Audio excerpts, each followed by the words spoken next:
We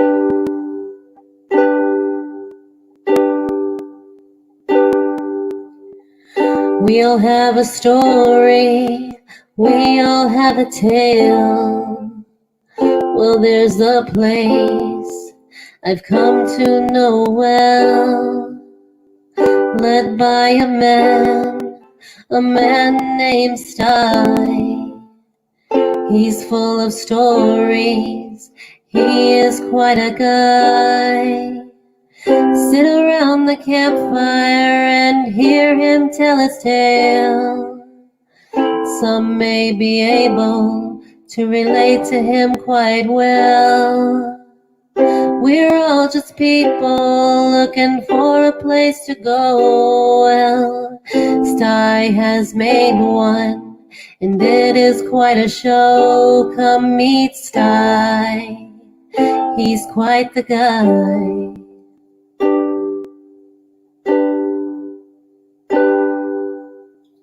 If you're feeling lonely, come and make a friend.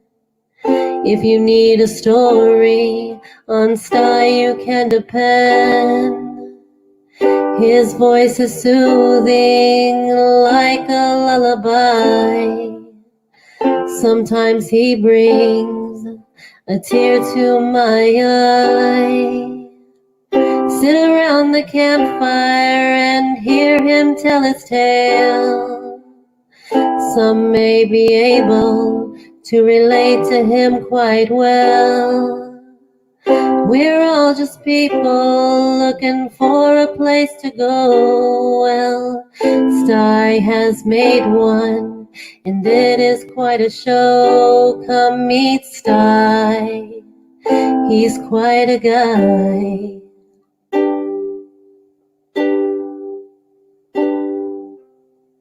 Sit around the campfire and hear him tell his tale. Some may be able to relate to him quite well. We're all just people looking for a place to go. Well, Sty has made one, and it is quite a show. Come meet Sty, he's quite a guy.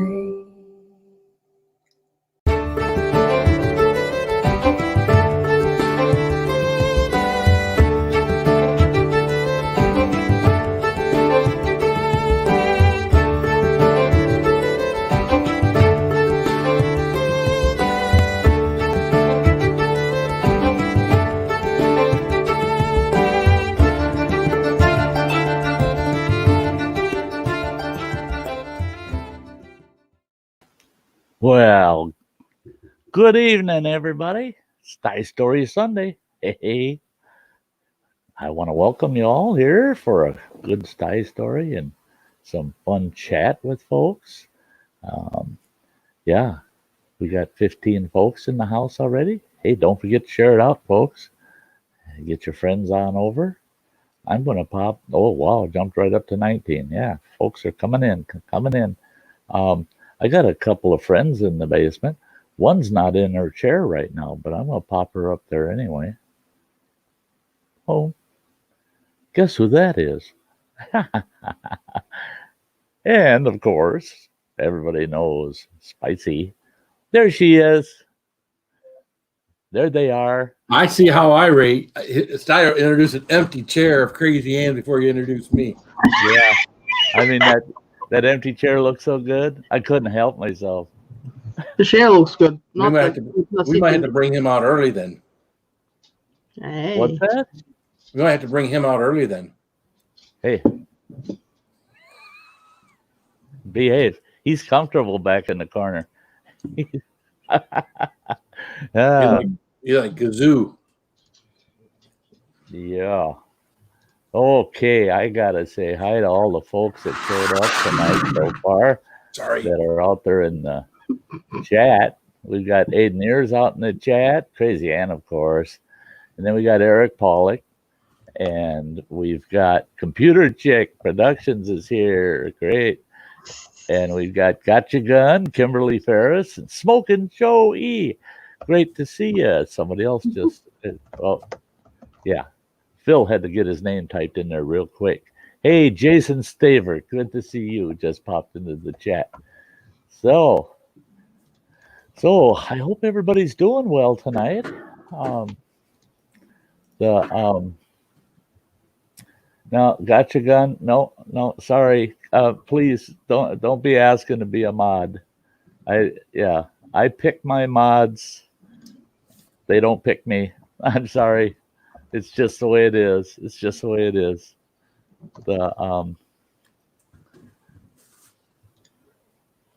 Yeah, it's Mother's Day. Hey, Prince of Darkness, Ghost, Guardian, Ghost, Prince of Darkness. Yeah. Your name's going to get so long, it'll take us 10 minutes to type it. He picks his mod like he You got picks his split mom. personality disorder. There you go. Just can't decide who you are today, right? Yeah. What? Just look at everything spicy. What? I pick No my problem. mods like I pick my boogers. Yeah. Hey, Carefully. Prince of Darkness. Carefully.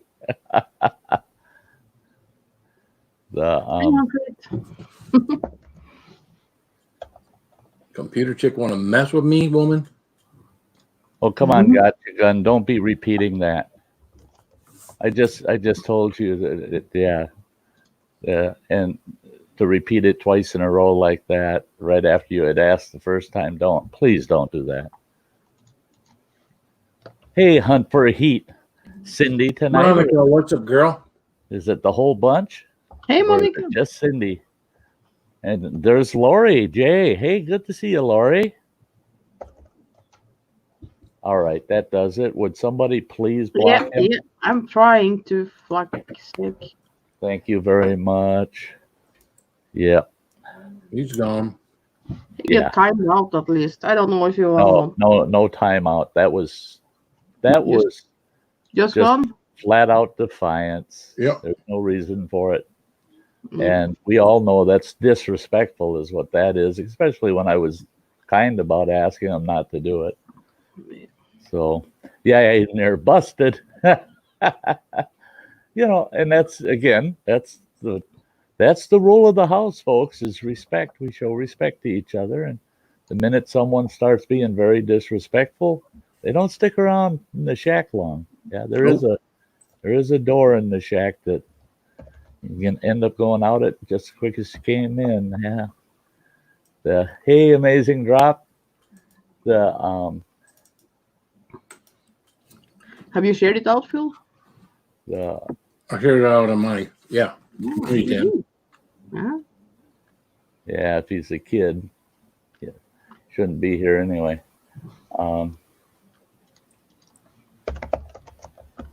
Hey, Harry. Yeah, metal music. Yeah, I saw your comment about tonight's story. Yeah, I can tell you're itching to be fishing. Yeah, caught in the middle sounds like being caught in the middle of a lake and you see a storm coming and you don't know, the fishing's good. Should I stay and fish or should I try to get to dry land before that storm hits? No, sorry, that's not tonight's story, but I got the point when you said that. Yeah. The bull, what's up, man? Hey, Nabol. Great to see you. It's been a while. I hope you're doing well. You're off to bed. Fully understandable.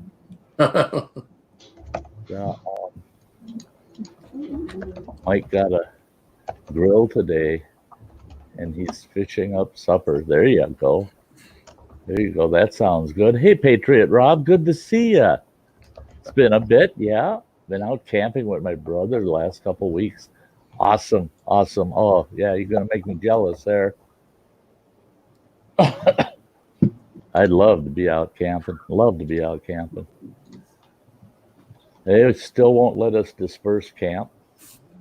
And the one private piece of property I have that I can get into the camp has just been put up for sale, and they don't want anybody on it while they're trying to sell it, so that folks that come to look at it, they don't see people camping around on the property they're wanting to purchase. Well, yeah, if you're looking to buy land and you see that there's campers on it, and that the previous owner has allowed people to camp on it, then you can't help but think, well, when I'm the new owner, are all these folks going to think that I should let them camp on it? I got to run them off, right? Yeah, I'm going to have to run them all off. And so it's a bummer. I can't camp on it. Hey, Nabal, you stay safe too. Come Stay on safe. back again. You know, I love seeing you. France, so you live in France. I didn't know. Oui, oui. Oh yeah, Nabal's in France. Yeah. Ça va? ¿Cómo estás? Je m'appelle Anne. Eh? Eh? Your what hurts? My name is Anne. Je m'appelle Anne. Yeah, you go knock on their camper doors and ask them for $50 a day, and then watch how fast they find somewhere else. The bull is laughing and clapping. Yeah. I had friends for like 3 months in school. Yeah, I didn't learn that much. Yep. Nope. Oh, Patriot Rob, lots of wood ticks, eh? Mike.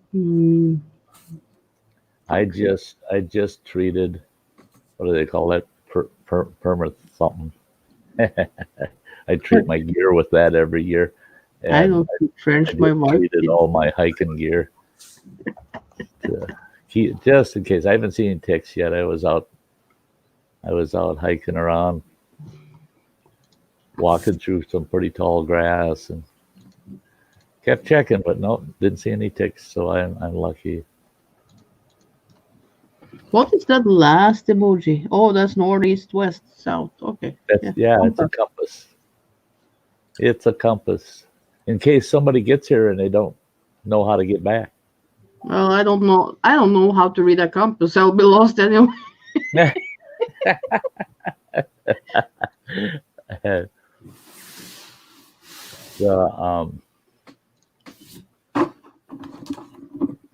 You pitch them wood ticks in the fire and listen to them pop, right? Yeah.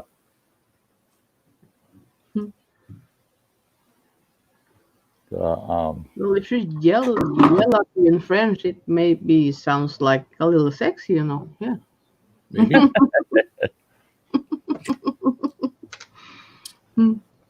Yeah, that's been in the U.S. It seems like forever. Is when you slip and cuss, you always say, "Oh, pardon my French." You know, It's only when you cuss that you say, "Pardon my French."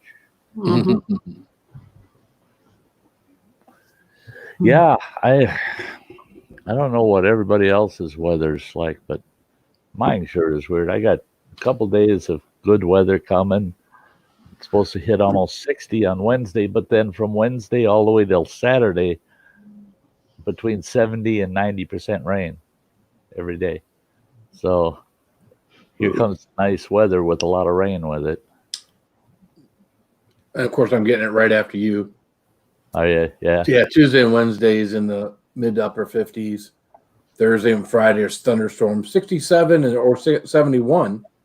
Oh, so wow. It's nice and warm, but it really looked like it's going to rain like 5 days in a row up until next Tuesday, a week from this coming Tuesday. Yeah, so all next weekend, going into the weekend and coming out of it's rain.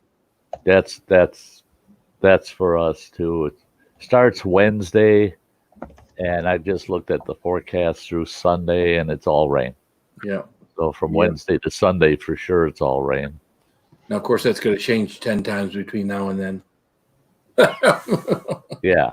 That's the way the weatherman is. Wait till tomorrow. They really should put weathermen in buildings with windows. Excuse me. That would be helpful. I think that would help a lot. I actually went to the weather room at one of our local TV stations years back up in Duluth, Minnesota, and they walked me through the weather room. I was doing an interview at one of their studios, and they walked through the weather room. And no kidding, I looked around, and they're in this big damn building. They're like 5 stories up. They're in a single window in the weather room. And I asked the reporter that was interviewing me, I said, Anybody ever think of giving those guys a window so they could look out there and say, "Yep, it is raining"? I mean, because there's times they said it's sunny and 63 and it's raining and it's 42. Yeah. You know, she said, "Yeah, I think they could use windows in there." She says, "But that bunch, they probably just sit there and stare out the window all day, never getting work done." Well, they'd be trying to evaluate the weather. Yeah. Hey, Native Grammy, good to see you. Good to see you. No fair. Well, we got a pretty good number of folks in the house tonight. Keep sharing it out. Yeah, share it out, guys. Share it out. Absolutely. Please share it out. Smash the like button. I'm going to get on with this story. I'm hoping that I don't take too long on this story. But I'm going to put my two friends over here on the side. I'm not putting them aside. I'm placing them on the side. I don't want to put aside my friends. Hey. Yeah. And look, I got these two tonight. Yeah. What? Yeah. What? The clowns in the corner is what I got. I'm innocent. What? What's he talking about? What? Me? I'm so well behaved. That's right. I am. I'm an angel. Yeah. Well, I'll tell you what. Here we go. Tonight's story. Caught in the middle. Now I knew that title, just the title of the stream, people will be wondering, caught in the middle. Caught in the middle of what? Well, hopefully some folks looked a little further down at the description. It's a story about a trip from Minnesota to Delaware. And Ohio just happens to be about halfway. Not a good place, as far as I'm concerned, to be right smack in the middle. So, here's the scoop. This buddy of mine, he lives down in Minneapolis, St. Paul area. I live up here in northern Wisconsin. Now, he has, he's been a General Motors master mechanic for eons. And he works for a local dealership, and he has his own operation going also at his house. He services people that can't afford to go to the GM garage, and he's always trying to make an extra buck. Well, he's got a brother-in-law that lives in Delaware, and now that guy is, he's kind of almost a shady character, but he had a deal going with a district judge out in Delaware. And what he would do is they had this big impound lot that they park all of these drug seizure cars in. So if they pulled somebody over, they found drugs in the car, they confiscate the car and they put it in that lot. If the person lost the case, well, they lost their vehicle too. It's in the lot. It stays there. But this part of Delaware, the district judge, was constantly getting hounded by law enforcement. That lot's full. We're running out of places to put these drug seizure cars. Got to get rid of them. Well, my buddy and his brother-in-law, Peter, Peter says, that judge will sell us those cars for next to nothing. He said, so he told my buddy, he says, why don't you and Sty come on out here and buy yourself a couple of cars to haul home? You might have to do a few repairs or something on it, but you could resale them and come out pretty good. So my buddy Bill,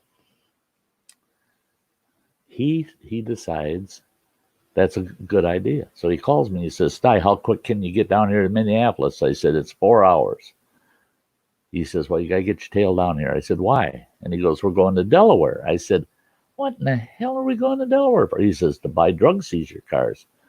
He says, it's a sweet deal. He says, you got a few bucks, you might be able to pick up a nice car.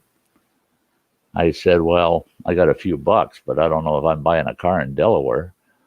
I said, what do you need me for? He says, I need a second driver. It's a long drive to Delaware, and it's a hell of a long drive back with cars.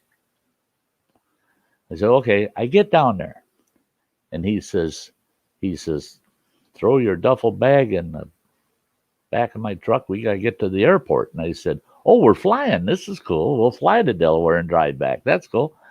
We get to the airport. He doesn't even tell me till we get to the airport. He goes, we're going to National Car Rental over here and picking up a car. And I said, oh, geez. He says, well, I thought we should ride comfortably. He says, so I got a brand spanking new Crown Victoria, Ford Crown Victoria. So we get there, and they pull up with this Crown Vic, and I'm going, well, yeah, that'll be comfortable to go to Delaware in. We get in that car, and yeah, it's a sweet car. And we head for Delaware. Bill says, I'm beat. I worked all day yesterday, and I had to service a car this morning before you got here. You drive. And I said, oh, geez. He goes, and it's late. It's dark. It's late. And he says, drive as long as you can, then I'll switch with you. I said, oh, okay. So I jumped behind the wheel, and I drove all the way down and through Chicago and across Indiana. And just before we got to Ohio, I said, that's it. I said, I'm done. I had about 11 hours of driving, plus the 4 hours to get to his place and all the dinking around. I said, your turn. I woke him up. He said, your turn. He says, okay. He jumps behind the wheel. I said, now, because I remember from when I drove over the road. I said, now, don't mess with me. Going through Ohio, you go the speed limit. Never get in the fast lane unless you got somebody doing 45 in front of you. Otherwise, don't pass anybody. Don't speed. Look normal, like you're just taking a stroll, and you should be able to get through Ohio okay. Well, it's morning. Sun's coming up. I fell asleep on the passenger side, head bounced against the window. I'm sleeping over there, and all of a sudden I hear a real loud, oh, shit. That woke me right up. I looked at him, and he's looking in the rearview mirror, and he goes, we got trouble. And I turned and I looked out the back window. Geez, he's got a state trooper on his butt with the lights and siren going. We pull over. That trooper walks up to Bill's window, and Bill, trying to be polite, how can I help you, officer? Oh, Jesus, don't ask us Ohio State Trooper how he can help you, because he's going to help you out of your pocketbook. That trooper says, you realize how fast you're going? And Bill said, actually, no, I didn't. He said, I had the cruise control set. And I thought, oh, geez, don't go down the cruise control part of it. Because then he's going to say, well, then you've been speeding a long time, haven't you? Because if you're running on cruise control and you're doing 65 in a 55, then you've been doing 65 for a long time. And hi, Samantha. And so the cop says, I want to see your license. I want to see your registration on the vehicle. And I want to see your proof of insurance. So he peels all that stuff out and he hands it to him. Cop goes back to his squad. I'm sitting there thinking about this, and I go, you know what, Bill, you don't say nothing to that cop except yes, sir, no, sir, or thank you. That's it. That's all you say. Those are the only three things you're allowed to say. And he goes, why? And I said, think about it. We just rented this car way the hell back in Minneapolis. It's got Texas plates on it. It's a rental. We don't know who drove it from Texas to Minneapolis or what they had in this car. And he goes, don't worry about it. It's no big deal. Well, the cop comes up he asks Bill to get out of the car and come back to the squad. He puts Bill in the back seat of the squad, and he's back there for about 15 minutes asking Bill questions. I thought, oh, this is not good because Bill is just not that sharp. Then he comes up on the passenger side and he goes, okay, so do you have an ID with you? You know, a proof of who you are? I said, sure. I handed him my Wisconsin driver's license and he goes, huh, Wisconsin, huh? And I go, yeah. And he goes, your buddy here, how do you know him? I said, God, I've known him since kindergarten. I said, we grew up together. I've known him since kindergarten, for crying out loud. And he goes, really? He goes, and what's his name? I said, Bill. And he goes, Bill, huh? And I go, yeah. And he goes, you're sure of that? And I said, I grew up with the guy. I know him. I've known him forever. His name's Bill. And then all of a sudden the light came on. I go, oh, but his legal name is Kurt William Byers. But everybody called him Bill. Used his middle name, shortened it down to Bill. And that cop's going, oh, really? Uh-huh. Okay. And he says, so you're from Wisconsin? And I go, yeah. He goes, he's from Anoka, Minnesota. I go, yeah. And he goes, I checked it out while I was talking to him. He says, that's a good 4.5 hour drive away. I said, yeah. And he goes, why would you drive all the way down from northern Wisconsin down to the Twin Cities to rent a car with this Bill friend of yours? And I said, you know, I think I've said enough. I'm just the damn passenger. I said, you got an issue with Bill, go handle Bill. But I'm done answering any. I said, you're leading me down a bad path here. And he says, I want you back in the squad too. I said, oh, geez, here we go. So I had to get out, get in the car with Bill. I'm sitting next to Bill. I'm looking at Bill. Bill says, I didn't say nothing. I said, shut up. You're saying something. Shut up. Don't say nothing. So that cop gets back in the squad and he's talking to us through the cage. And he goes, okay. He said, now I have this right. The two of you met up in Minneapolis. You rented a car and you're headed where? And I go, we're headed to Delaware. I said, to go visit Bill's brother-in-law, Peter, him and his family. And that cop goes, and that's all you're going there for is just a visit? And I said, yeah. He says, how long are you going to be there? I said, basically, maybe 36 hours or so. We're just going there, spending one night, spend the next day, and then we're heading home. And he says, and that's all you're doing? And Bill has to open his mouth. Well, not actually, because we're going to buy a couple of drug seizure cars while we're out there. I looked at Bill. I said, he did not need to know that shit. Don't shut up. And he goes, oh, drug cars, huh? You're going to buy drug cars out there. I knew right away, yeah, that cop didn't hear the word seizure. He just heard drug cars. You're going to go pick up some drug cars. So you're running drugs with a Texas car, right? All of a sudden, here, 3 other squads show up. And one guy gets out and he's got a stinking German Shepherd with him. And that cop says, you're lucky here in Ohio. We need your permission to search that car with that dog without a warrant. But if you don't want us to search the car, then we'll have to sit here for an hour or two, get a warrant, and then we're going to search it anyway. Bill says, go ahead. Let that dog sniff that car.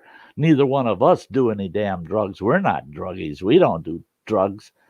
And that cop that fast out of that squad, and he says, you could hear him tell the guy, go ahead, sniff it down. I looked at Bill, and they got the keys from Bill, and they opened the trunk and all the doors, and that dog's in and out of the car, and then it's heading towards the trunk. I'm looking at Bill, and he goes, what? I said, you don't know who used that car, how it got to Minneapolis from Texas. It's got Texas plates on it. They could have had the trunk full of coke, and that dog's going to smell it. If it was ever in there, he's going to smell it.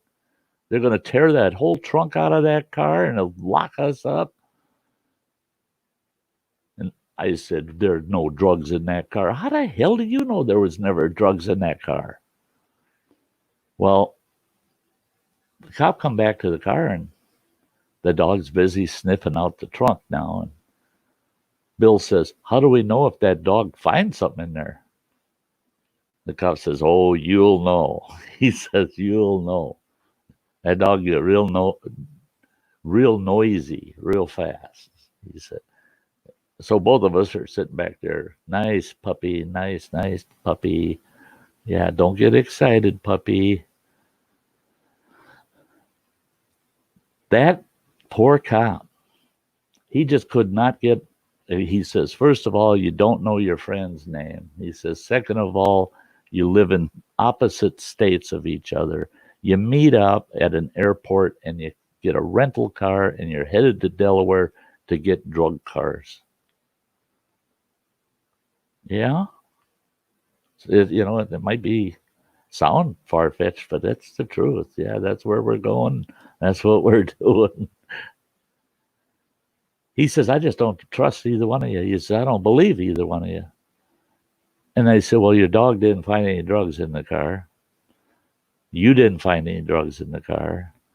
My license comes back clear. His license comes back clear. Neither one of us have a record. You would have found that, if there was a warrant on us, you would have found it. I said, so when can we get out of here? Now, mind you, this took over 2 hours for him doing 10 miles an hour over the speed limit. That cop, he says, well, I just might have a few more questions. And I go, now I'm fed up. I said, this is taking way too long. Now I've got only one answer for you, and that's no answers. Where's our attorneys? Because you're detaining us now. It's been well over 2 hours. We've been detained. And at this point, you questioning us, it's an unlawful detention. I said, so either book us and let me call my attorney, or let us get on our way. Oh, all of a sudden, he's just madder than sin. How dare you try to put the law in my face? Who made you an attorney in this? And I said, I didn't say I was an attorney. I said, I want an attorney. I said, I didn't say I was one. And he said, you don't think I know the law? And I said, right, I don't.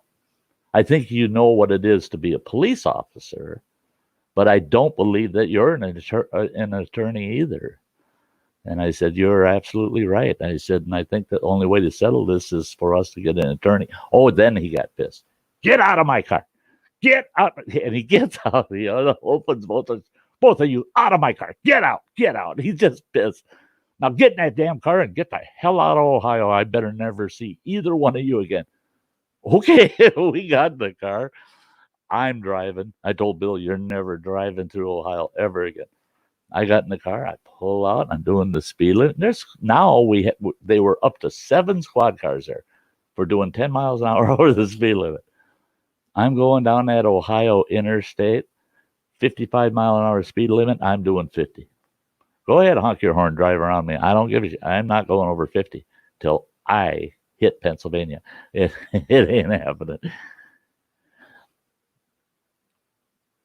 We made it all the way to Pennsylvania, and all of a sudden I turned and looked at Bill, and I go, did he tell you how much the ticket was for that?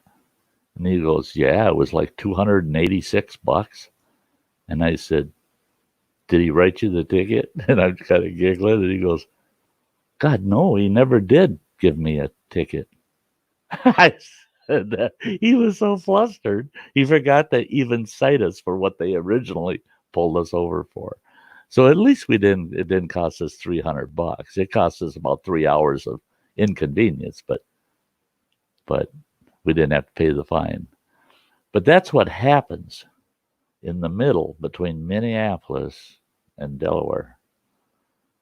And there's no way to go around Ohio unless you want to put on an extra 600 miles for crying out loud. I mean, because if you're going to those two destinations, you're going right to the top of Ohio. You're not traveling anywhere downstate. So to go all the way down and around that bugger is a bummer. For me, if I was going straight back to Wisconsin, I would have just cut right up into Michigan, a little chunk of Ohio, and I would have been good, right into Michigan. But I would have had to drive an extra 8 hours because I'd have to run him all the way back down to the Twin Cities, then all the trip all the way back. But there you go. If I'm riding with you, please don't get stuck in the middle. Don't get stuck in the middle. Just stay out of Ohio, please. I'd be very good with it. Okay, I will do that. So there you are. There's your Sty story for the night. Boy, we got 37 people in the house. Wow. That's great, folks. Keep sharing. Keep sharing.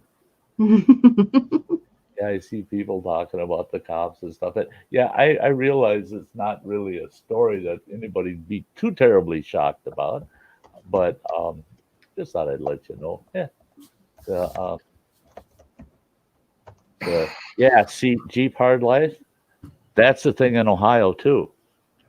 When I told him I'm done talking to you, I want an attorney, he said, don't push it. He says, I've got too much time invested in you already. He said, we are not shy. We'll just take you in and book you. And it's a book and release. We'll book you because in the state of Ohio, they don't even need probable cause. All they need is reasonable suspicion to detain you. Now, to put you in jail and prosecute you, they're going to need some probable cause. But for them to detain you, all they need is reasonable cause to believe that you violated a crime. So yeah, I wouldn't mess with them in Ohio.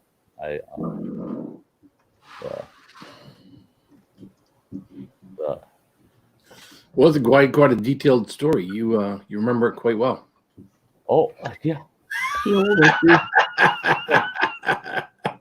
I heard that story before. A story I will not forget, especially if I get within 10 miles of the Ohio border. Yeah. I think I heard that story when I was sitting up with you for like 9 hours that night.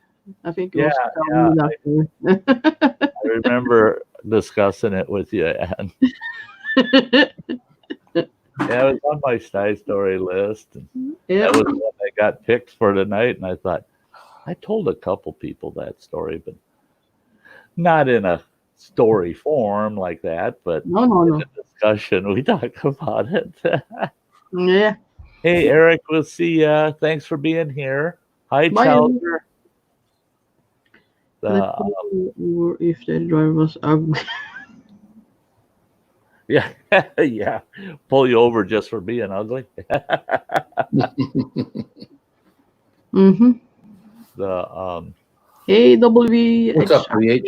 Hey, WH. Yeah, I have a lot of people say, "Oh, well, the cops can't this, the cops can that, and they can't and can't and can't." I grew up in a law enforcement family, guys. I worked in law enforcement for a while. I don't want to hear it. I don't want to hear it. Anything you think a cop can't do, oh yeah, I guarantee you they can. Doesn't make it right. Doesn't make them right. Doesn't mean they're going to get away with doing it. But just because you think they can't, doesn't mean they won't. And just because they can, doesn't mean they will. I mean, they're people. They're people. Cops are people. And you get all different types of people, just like you get all different types of cops. We could have gotten a cop that day that would have come up and he would have heard our story and he would have laughed his ass off and said, "You guys are what a pair. Don't get stopped in some other state." And said, "Hey, here's your ticket for $286. You have a nice day. Bye. And he'd go about his business. But we just got one that, yeah, he just, yeah, he had a authority complex going on of some kind there, and that's why he kept telling Bill, "Shut up! Don't say nothing. You're gonna trigger this guy. Don't do it." These are the kind of guys you just say, "Yes, sir," "No, sir," and "Thank you very much. Have a nice day," and just pay the ticket or go fight it. But you don't want to fight with him out there because you ain't gonna win that one. And do you really want to go in front of a judge with a police officer, and they're kind of on the same side? So even if something's wrong, I mean, you could go through all of this just to go in front of a judge against a police officer. To be told that they're going to lean with the cop, right? Yeah, and that's it. Now it's totally different for me here because I know both judges in these two counties that I live right on the county line. I know both judges personally. I've golfed with them, I've fished with them, I've camped with them, hunted with the one, and they don't give a shit when I get in front of them. Yeah, they don't treat me no different than anybody else. But one reason I respect the two of them is they look at every cop as, yeah, he's human. He may have made a mistake here. He could have screwed this up. And the cops don't like these two judges because of that. Because he never assumes, well, the cop's right. The cop's out there doing his job. He's right. He's right. Well, he might not be. Hey, Lizzie Ann. Hi.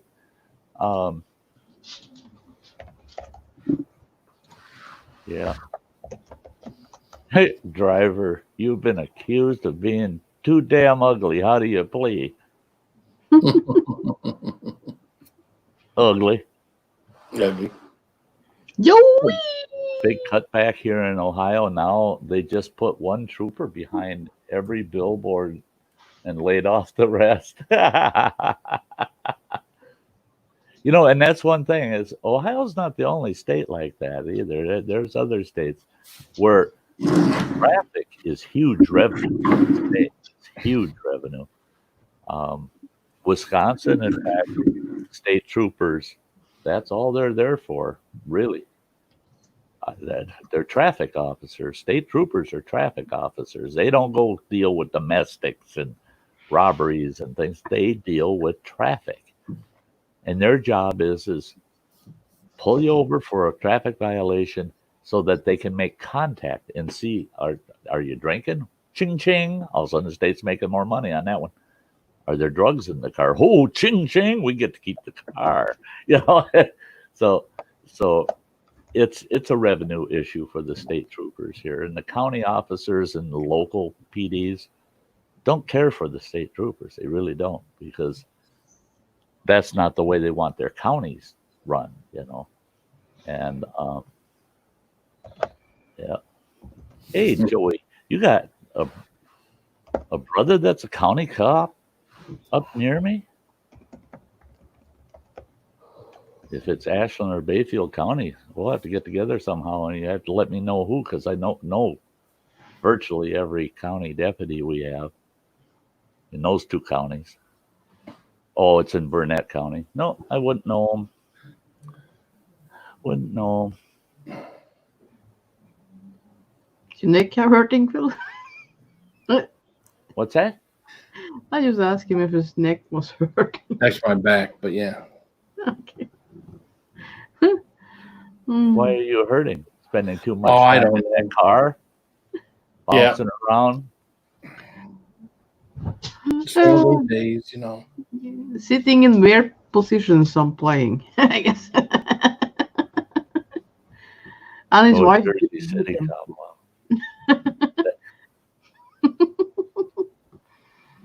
Yeah, my wife is a Jersey City cop. Yeah, you have to behave, hard life. Cindy, can you stop sending me picture of your food? God damn it! Yeah, belly way too full. Yeah, Just sending me hear that. One picture after the other picture, with nice food. Sugar-free mountain. Keep sending them, Cindy. Yeah, save me a piece or two. Yeah, I will get it next year, maybe. Sending them. I was not real with the cops, firefighters, and ambulance. It was set Okay. up a scenario that plane crash had happened. Oh, cool. I, Ooh, what?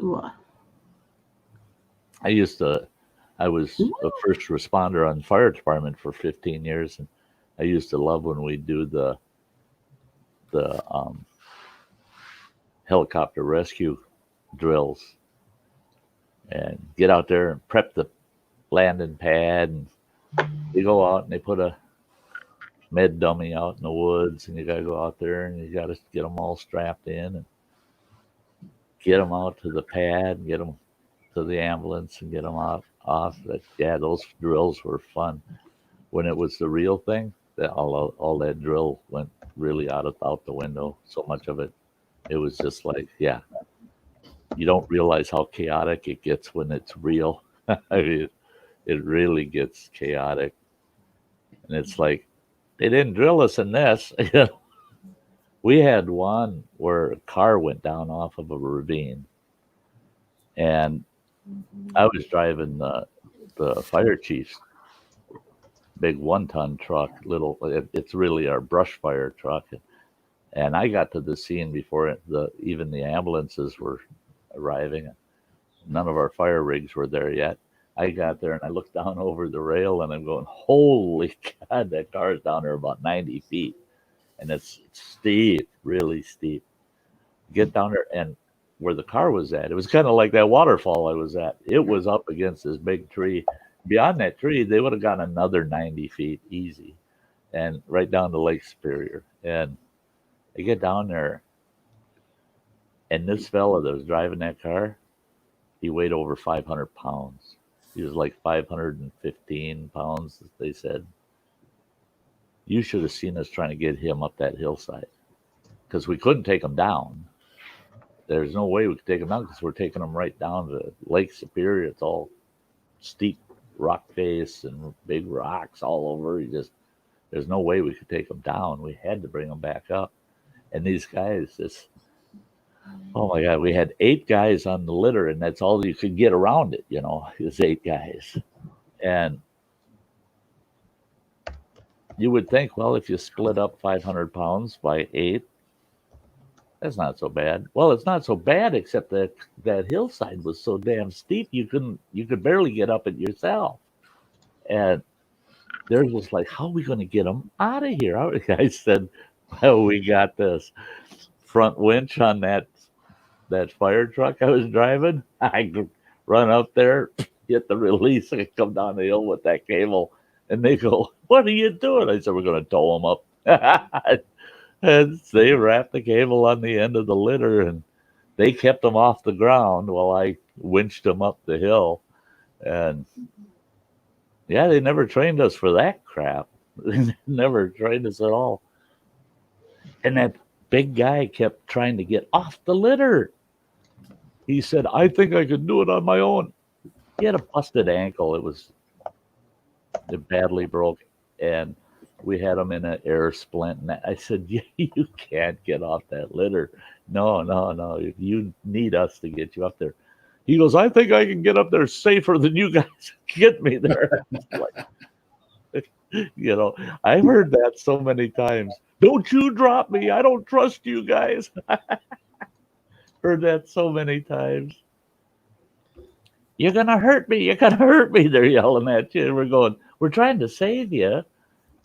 I had a gal she was pinned in her car, and we're using the jaws of life on her car, trying to get the driver's door ripped off the thing.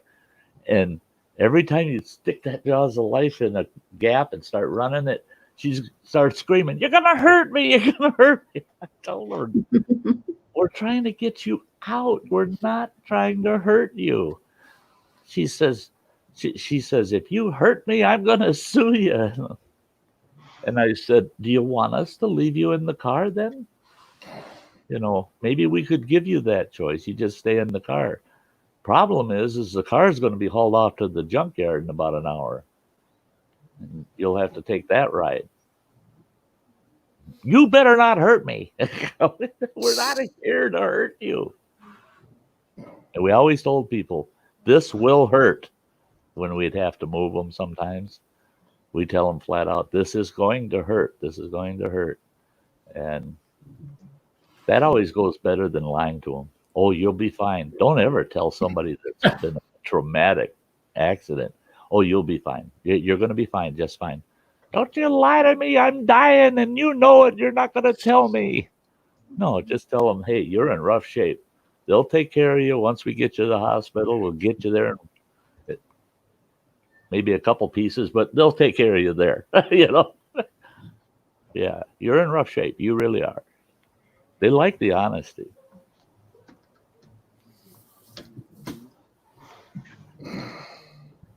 Okay, so I'm going to sue you. Why is this always the first thing they say? Yeah, I'm going to sue you. Yeah.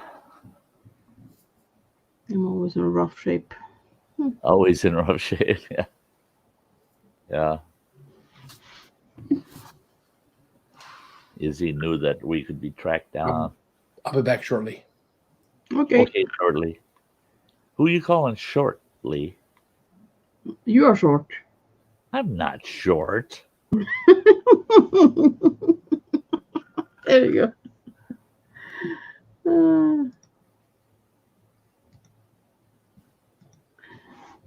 They get happy once they. Oh wow, yeah. In 1 month, 13,600.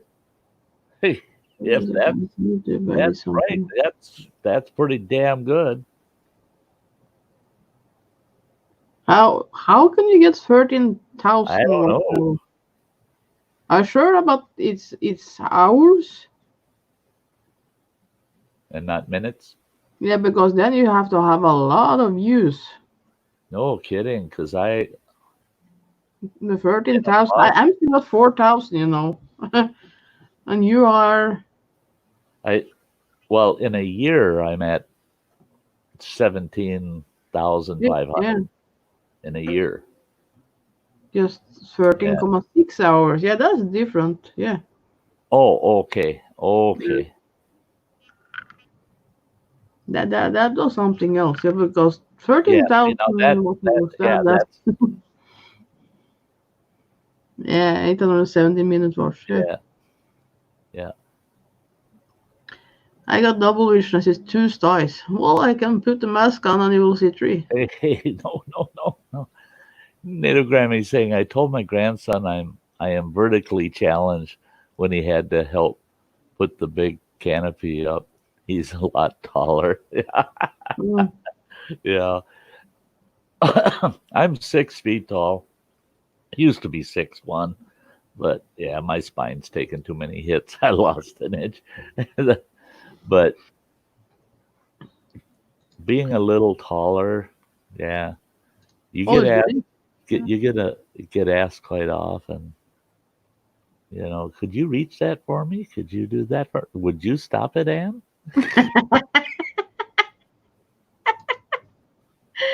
Oh. Listen to her laugh. Sorry. So, are you loving your puppy? Yeah, she's amazing. She's. Oh yeah, the other one scared her a little bit. I had the puppy on the porch when we got home, and Happy was running out, and she peed on herself and a little bit on me. Oh, the God. puppy did? Yeah, she peed. But like, yeah. oh no, big dog, Happy big dog. was like attack, you know. She didn't attack, but she was like, I'm gonna defend her. Like, yeah. Yeah. Oh yeah, so I keep her up here with me now, not on the floor, but like she's up. So, oh, she's stretching. Yeah, it won't be long and Happy will treat her like, yeah, as a little baby in the house. Hang on.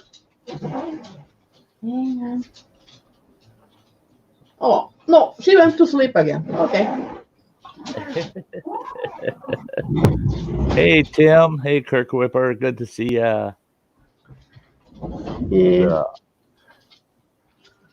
Yeah, Happy is stressed. She's like running around with her tongue out and things like that. Yeah. And farting. Yeah. Farting. Yeah, because she's stressed, then she fart a lot. Yeah. The And the dog fart too. One little small one. Hey, Kirk. it'll take Happy a while to calm down, because right now Happy's like, another dog in the house. Oh my gosh, there's another dog in the house. Do you see Yeah. the other dog? Look at the other dog. There's a dog in the house. Yeah, I can just she's got Effie's got to be like, Jesus, don't you people realize there's another dog in the house? Yes, she's whining now, like, oh, so bad, so bad. Yeah. Poor I me. took, I took my dog up to my mom and my sister, and like I was hiding her under my jacket, and I was like carrying her like gently, and like, and my sister, oh, she's hiding something under her jacket, mom. She's hiding something under her jacket. And then I got in, like, it must be a dog, says my mom, and then I'm like, oh, yeah, there she comes, like, yeah. And they thought it was a Rottweiler because, yeah, it is the mark of a Rottweiler. Mm. The fake He's Sty. okay. Yeah. I mean, leave it to Phil. Leave it to Phil. Hey. Yeah, now that Phil's got the PS4 in the basement, maybe he doesn't have to play with Sty so much.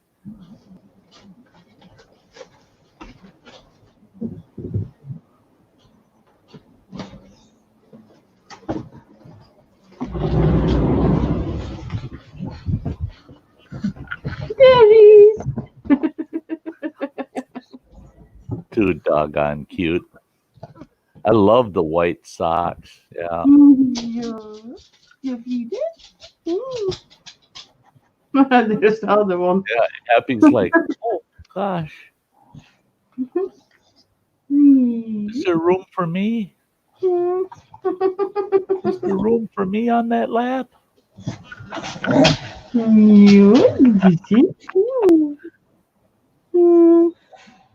Native Grammy says, my daughter and family came up and we barbecued today. Also switched grandsons. The outdoorsy one is here now and he can't wait to go shrooming.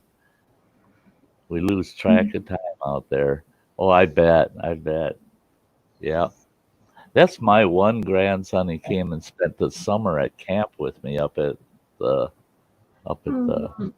training camp, and the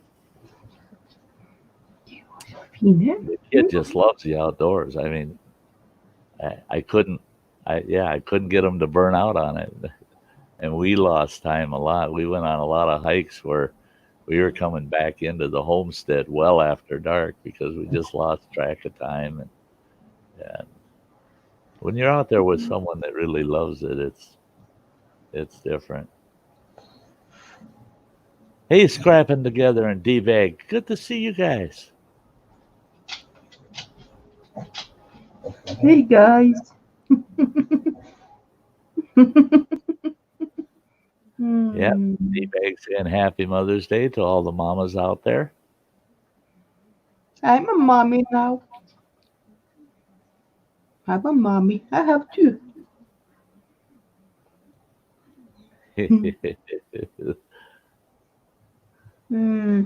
Oh, she's not gonna sleep in my hat. Sleep in your hat. Curl up in your hat. Not gonna sleep in my hat, are you?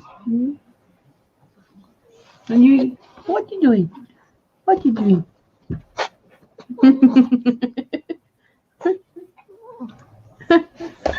She's going on the keyboard. She wants to be in the chat. See, Happy, I want to talk in the chat.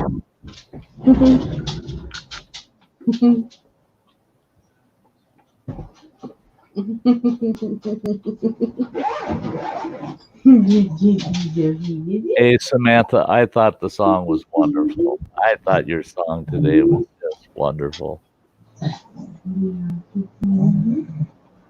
Joe says, I spurged today and bought a cot for the back of the van. Sleeping on the floor of it didn't work. LOL.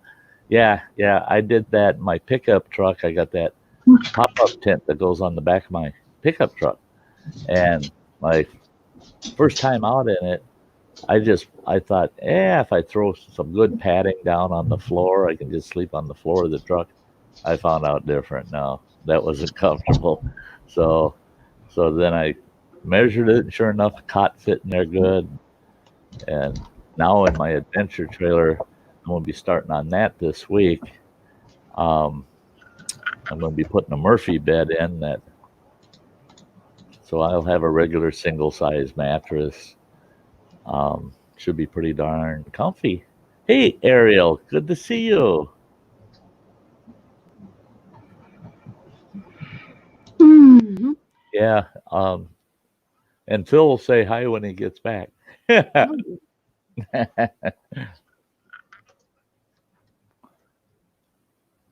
Yeah, I'm looking forward to getting over and working on my van, or on my trailer rather, not my van, my trailer.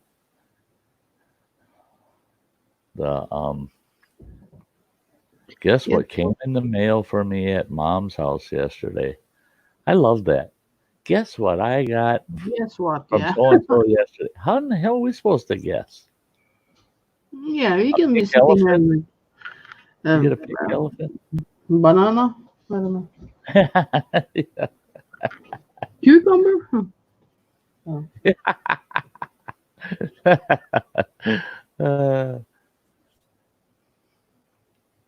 A stimulus check that has my mom's name. Oh, in care of you. Yeah, the retired folks, they get them too. There's Get Her Done Granny. Oh, you said Hello there, kiddo. I love the white socks. Yeah. you got like YouTube on? Really, Granny? Really?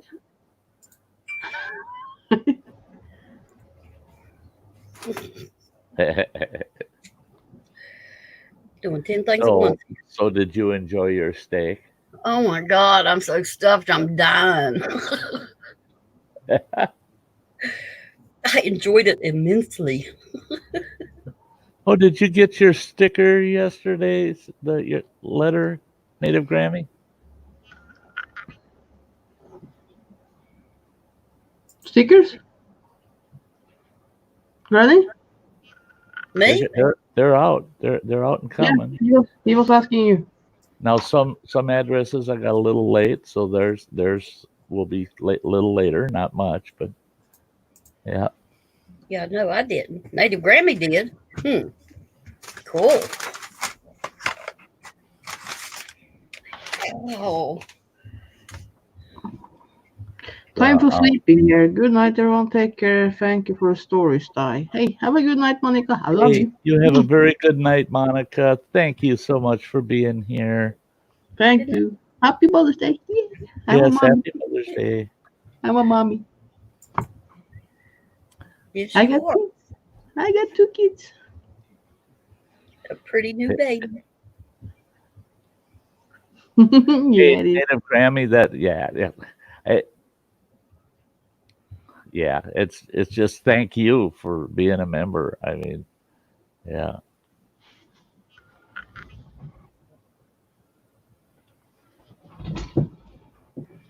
I just missed the outdoor Story. My mother called. Oh, yeah. Well, yeah. I'd skip a Sty Story to talk to a mom.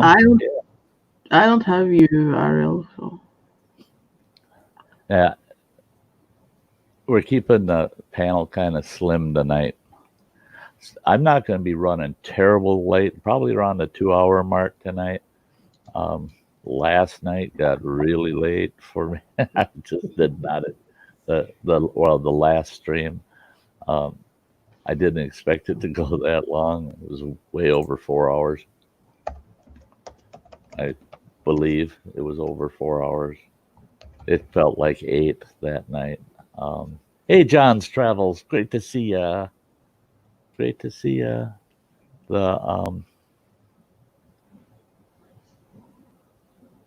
Just got send it back. I am just glad it had my name on it because my sister's boyfriend would have talked her into cashing it. Ooh wah, ooh wah. Oh, take it in to catch it. Yeah. Yeah. Hey. Hey, Phil. That's the thing is with some of our seniors out there, they depend on each of us to look out for their best well-being, you know. And sometimes there's a bad egg in the basket and take advantage of a senior that doesn't realize, you know. Yeah.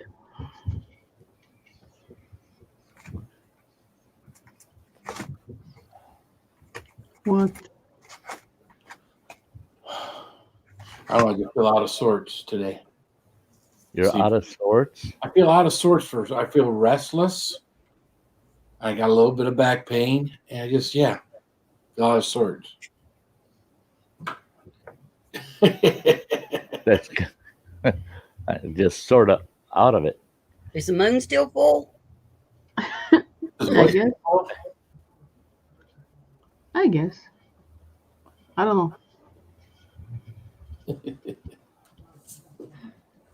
It's called anxiety. No, it's not anxiety. Yes. Hey, Hunt for Heat. That makes me think of when my pop passed away. They kept sending me checks, and they were coming from the city payroll, their automated payroll. And I kept calling and calling him. And finally, one day I went down there. I had 5 of his payroll checks. I said, hey, you know, he's dead. Hey, you going to keep paying him for how long are you going to pay him? You know? And they're like, oh, no. They checked it. Yeah, the payroll service they were using. They had sent them the notice to discontinue his payroll, but something happened. They didn't. So I'm getting someone that passed away getting their paycheck for about 5 weeks. Could have been a pretty good deal. Sorry. See, dancing you was doing Phil hurt your back. Yeah. There's all that shaking stuff he's doing. No. The turkey. Usually I get limbered up at the beginning of my streams, right? Mm-hmm. Well, if I PayPal you now, can you dance then? What's up, Hey, E-Way buddy. Mike? How are you? Hey, E-Ways, Mike. Great to see you. You look a little restless. I don't understand that either. The thing is because it was supposedly they knew that the person had passed away, you know, more than a year ago, that the IRS is only supposed to be sending you any outstanding tax dollars after 1 year. They're supposed to discontinue it until the estate says, hey, you owe us money. We did their last tax return for them, you know. But I suppose, you know, I mean, millions of those checks went out. There's got to be some screw ups going here and there. I mean, I got my letter. I couldn't believe I got it yesterday. That said I'm getting a stimulus check. So what I got a week ago, I got it last Monday. And I got the letter yesterday telling me that it's on its way. Yep, it's coming. Yeah. Tell you what, whoever's printing the checks. Ain't talking to the people that are sending out the notices. Well, I tell you what, the people that you're probably printing the checks for are probably ones that needed it the quickest, the most, or needed it the most quick than the ones that had direct deposit. You could just put it in their account, you know. I found out and that was through the IRS website.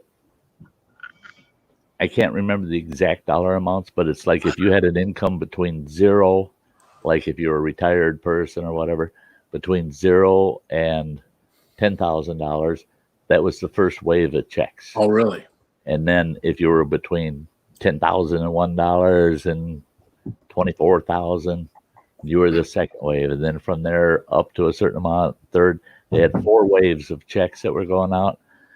But they did say that each wave would take between 1 and 2 weeks for all those checks to go out.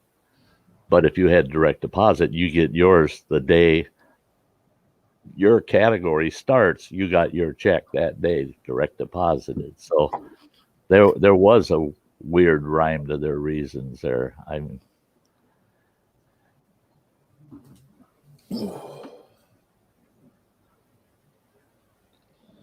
so how you doing, Granny? I didn't even see you show up. I was out of the room. Oh, I can't hardly move. Uh-oh. I ate Overworked. too much. Well, you're like Cindy. Oh, Cindy ate too much. I splurged and bought ribeyes today and cooked them on the grill. See, I wanted to do that today too. she sent me a message before the stream, and she says, "I'll be up there, but a little late. We're grilling ribeyes." And I was like, "Oh, no." Oh, they were good.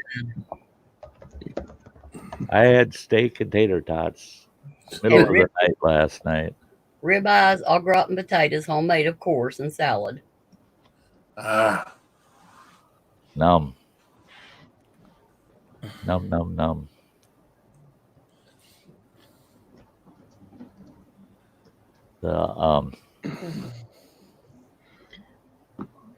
are you feeling, Phil? Oh, water's helping.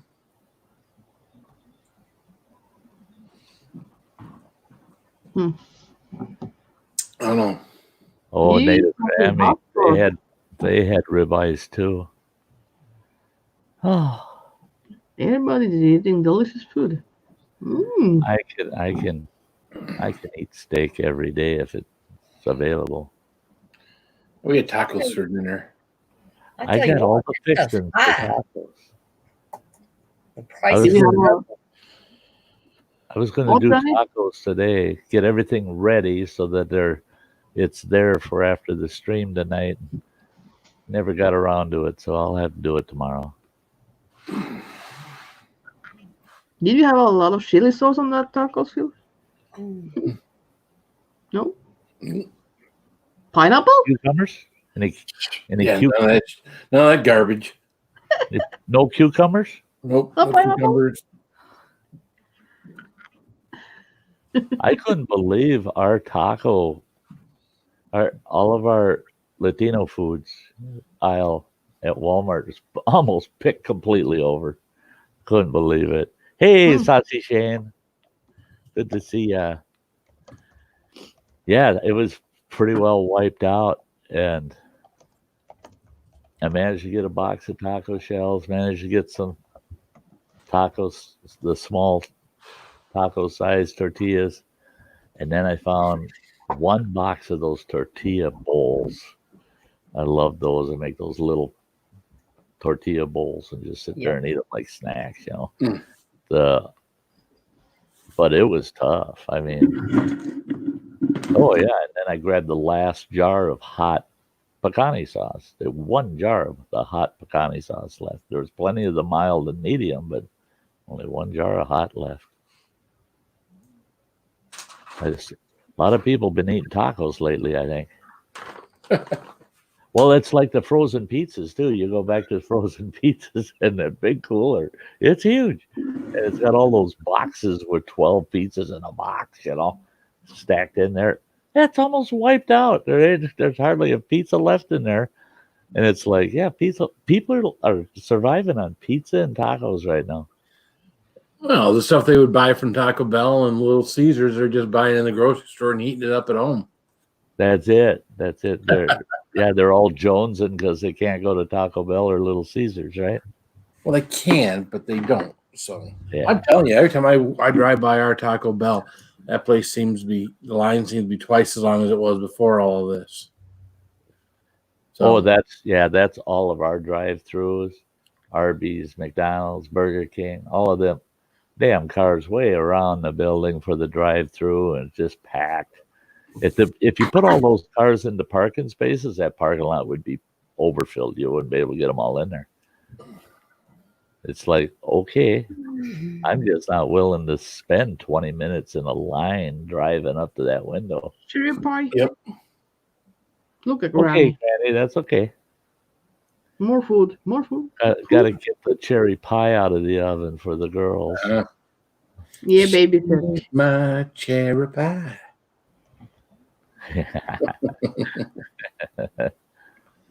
Yeah, amazing drop. Tacos are good. They good. Well, it been a long time since we had tacos that we made at home. And now that we've been home for all of this and the wife's still not working, we're having tacos at least once a week, if not twice a week now. Yeah, your boys are starting to show it. Yeah, they are, aren't they? Yeah, I love that. That was great. And my son, my oldest boy says, "Yeah, you can't tell that's Photoshopped. It was a quickie." A quickie. Let's see here. I don't know if I get that picture here. Oh Hey, yeah. Dom. What Hey, the- Donald, good to see ya. So what made me take this picture is my wife says she asked me what I want. I said taco sounds fine, and she asked the boys, says, "What do they want?" She said, "Dad wants tacos. What do you guys want?" They said, "Oh yeah, tacos." Mom says, "You guys keep eating tacos. You're gonna turn into tacos." Well, I walked into the room with my two boys, and they both are looking at me like, "Why the hell is he taking a picture of me?" Uh-huh. But I turned them both into tacos. It's just silly. You see the big smiles on their faces? Yeah. Nope. It's like, "Yeah, what the hell are you doing?" Well, they at first, when I take a picture of my boys like that, they expected much worse. Oh So- yeah. It's like, "Why did you take a picture?" I said, "Don't worry about it." Like, oh no. Oh yeah. That's always bad when you say. Say, don't worry about it. You better Yeah. start worrying. Yeah. That's when you should worry about it. Yeah. Hey, Yen logs. All you folks out there, take notice of banner underneath us. I just want to put my members up there. I know I've got a couple new ones that are missing, but we'll get them for the next stream. I'm going to get some clips that I can put up to brag about my members. And there we got the campers. Get her done, Granny, and Mike's World. Hey, Clayton. Irish logs. And then we got all the hikers, and I got hikers missing, by the way. There's a couple of new hikers on there, but I'll get them up in the next one. So, yeah. So if anybody wants to become a member, just hit that join button on YouTube, underneath the video. By the subscribe button, there's a join button. You just click on that, take you right to it. I'm trying to plan my first members only stream here. That's going to be new. That's going to be a new one. Haven't tried one yet. It's the Renfro salsa. Okay. Hey, Clayton. Saw you were in here way earlier. Good to see you. I just wonder about one thing, while I was in Ronny, he told me if like Mods was putting out like the member thing in the chat, that was the one thing that got them like get taken down for a month. I don't know if that happened or not, but yeah, like the mods can like promote your membership, but the host can promote the membership, but not the mod. Yeah. I don't know if that. I had heard that somewhere too, but I don't know if it was at Running Eggs or not. But I Yeah, I had heard that. I had heard that too. Yeah. So I wonder if it's something in it or not. I don't know. Some other, like a YouTube tech channel that I once in a while listen to his stuff. He was talking about the link to your join. Oh yeah, the link. Yeah, maybe. Yeah. That if you post the link in your, you can do that, but not us. Yeah. I had done that a couple of times, but I quit doing it because really putting the link over in the chat makes no sense anyway. Because the link is right underneath the video. Hit the join button. I mean, yeah. Otherwise, heck, you'd fill your chat all up with join buttons. Here's the join link. Here's the join link. Join link. Yeah. I'm having fun with the memberships. I'm having a blast with it, and but I don't want to turn it into where that's join. All I do. And there goes Phil. Join. He always find a solution to everything. Yeah. So. Yeah, Phil, you're doing really good over at your channel. A lot of members. I think that's awesome. I think that is so cool. Yeah, you need to start shaking your ass. I think it's that. Yeah, I don't shake I got no ass to shake. Well, shake what you got. I'm gonna buy me a fake. I got to go on some porno site or something and order me a butt.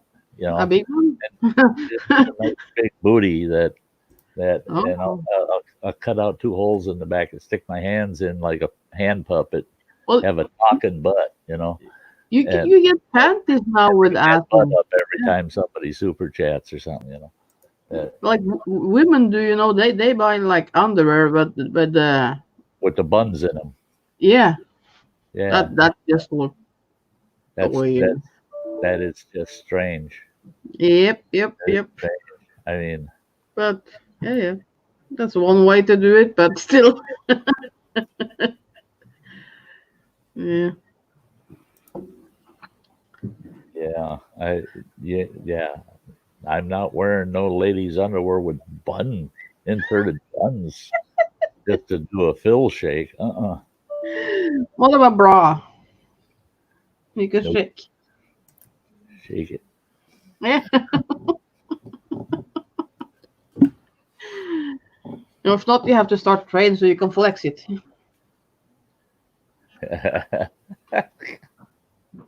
You can make them jump, Well, that take a little strength to get this to jump up and down. They weigh a little bit, Yeah. You do these exercises, Ann. What? These exercises. What are you doing now? You push your palms of your hands together. You feel that? Now pull them. I'll pull it apart, too. Also, you can't feel your muscles moving? Your chest muscles? Not so much. Mine is too heavy. Not so much. She's got to pull way too hard. I'm pulling. If I pull more, pull that hard. If I pull more, it will fart. No, that's not good. Hey, she's had. Yeah, she says. So you just wear the ladies' underwear the normal way? Yeah, he does. He uses pantyhoses. Pantyhoses. Who's that? He wears them pantyhoses. Jesus. I don't know how anybody can stand to wear pantyhoses. I hate them. I really hate pantyhoses. I do too. I wear them when I have shirt on my when I do that's really my God, that was 45 years ago. Well, I bet you look the same now as you did then, but yeah. Oh, I don't think so. No. Has something shrinked? I just wonder, has something shrinked? Is that the difference? Well, my legs for one. Oh, the third one? The middle one. Well, way back then, Ann, they didn't have pantyhose. They had to wear a garter belt and just regular hose. No. We bought legs in the egg. Remember when legs pantyhose came in the egg? Yeah. Yep, that's what we bought. We went into a little convenience store, bunch of us scuba divers. And I told those guys, they said, you guys all got to buy pantyhose. And they said, why? And I said, you'll see, but we're going to buy them all out here. We went in there, sure enough, we pretty well wiped out that little convenience store. The cashier, she was just laughing. She goes, I don't know what kind of party you guys are having, but she said, I wish I had a camera. Well, there's nothing worse than trying to put a wetsuit on against bare skin. It just doesn't slide because there's a lot of nylon on skin doesn't slide well, but nylon against nylon's real slippery, right? So you put on a pair of pantyhose, that wetsuit slip right on, boy, it just slipped. And I would even cut 2 legs off and I'd put them on my arms to shove my arms into the top of my wetsuit, and then I just pull the pantyhose out of the sleeves. Why didn't you just cut a hole in the crotch and just pull it down over your head with the arms?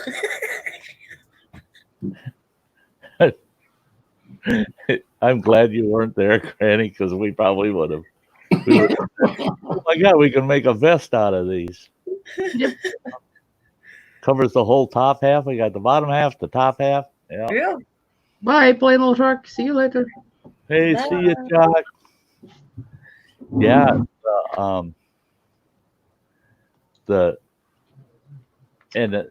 It works like $1 million until you're standing on a beach. A bunch of guys standing on a beach and nothing but pantyhose, and a little Zodiac boat pulls in with a bunch of scuba divers, and you're thinking another group of guys coming in, and they get out of the boat and they all walk up, and you find out, it's this guide that took 6 or 8 gals out scuba diving, and they got out of the boat and walked right up to you, and then all of a sudden they're all giggling, and you're like, what's wrong with them? And then yeah, whole new definition to panty hose. That panty don't hide the hose.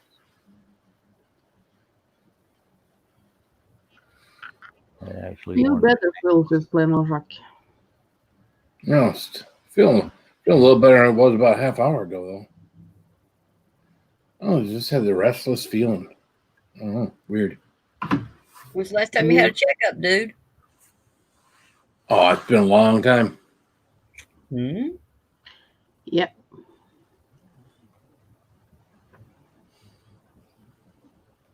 Yeah, if you feel out of sorts a couple days in a row, you should be checked out.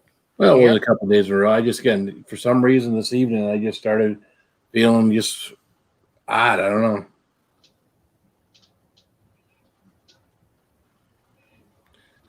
Nothing hurts. I mean, my back hurts, but I know why that is. Too much sitting on my ass. Oh. It's You've from been playing up too much Rocket League. No, we didn't play so much Rocket I League. haven't played that much, really. No, It wasn't 35 minutes or something. I don't know. Just a short one. just a short one, eh? Yeah, I was just getting back, I was gone for most of the day. Yeah. Back and forward, up and down. Yeah. Back and forward, up and down, all Yeah, around. Twice to the city, like down there, Gjøvik. Yeah. First to get the dog food, then back home, and I just had stepped into the shower, and I got we are soon there, and pulled my pants back on and ran out. Yeah. Oh yeah. So is that what you had tonight? Was tacos, Phil? Yeah. Yeah, you've been having them quite often. Yeah. Quite a bit. Yep. Well, you had sloppy joes for 2 days. Sloppy Joes are good. I haven't had Sloppy Joes in a while. Y'all better enjoy that meat while you can still afford it.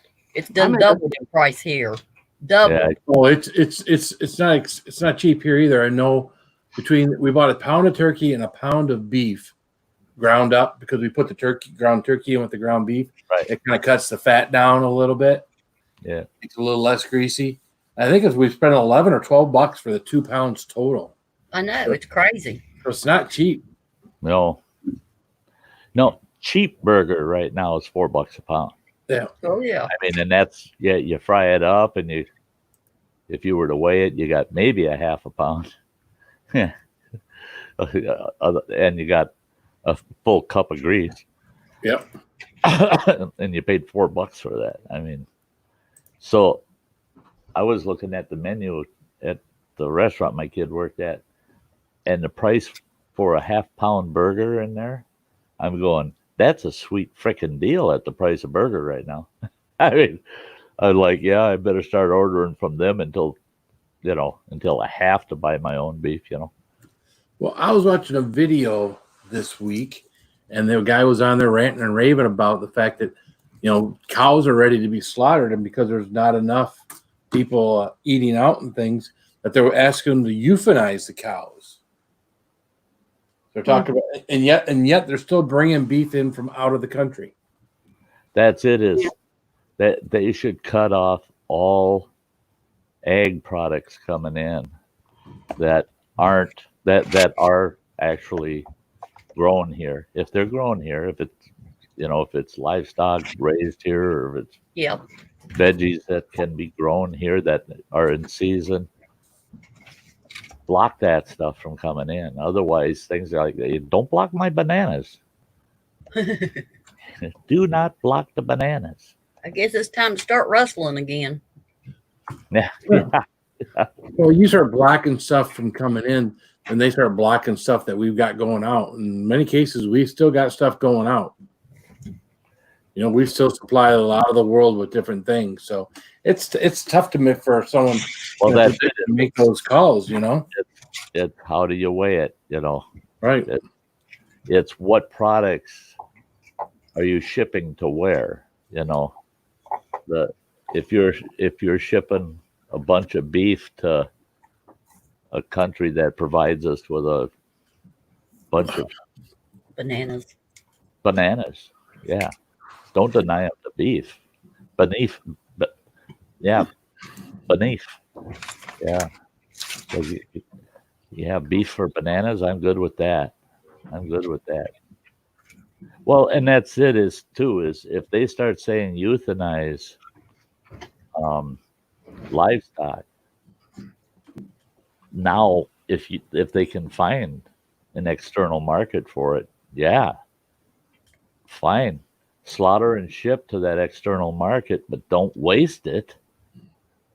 That's to me is so irritating. Yeah, very. And the thing is I've seen that in years past where they'll glutton the beef market, and all of a sudden beef prices are dropping. Farmers can't get rid of their beef. They've got too many beef, but they don't euthanize them.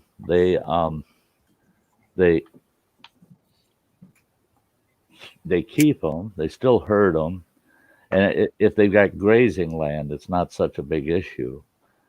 And they say, yeah, but once they get to a certain point, they're not good for the meat market anymore.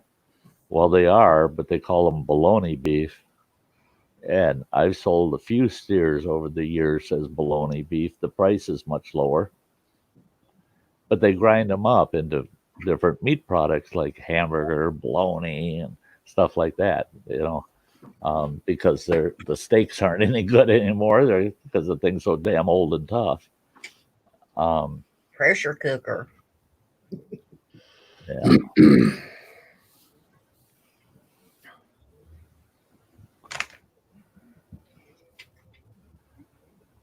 Yeah. Yeah. Farmers and ranchers, they don't process their own product.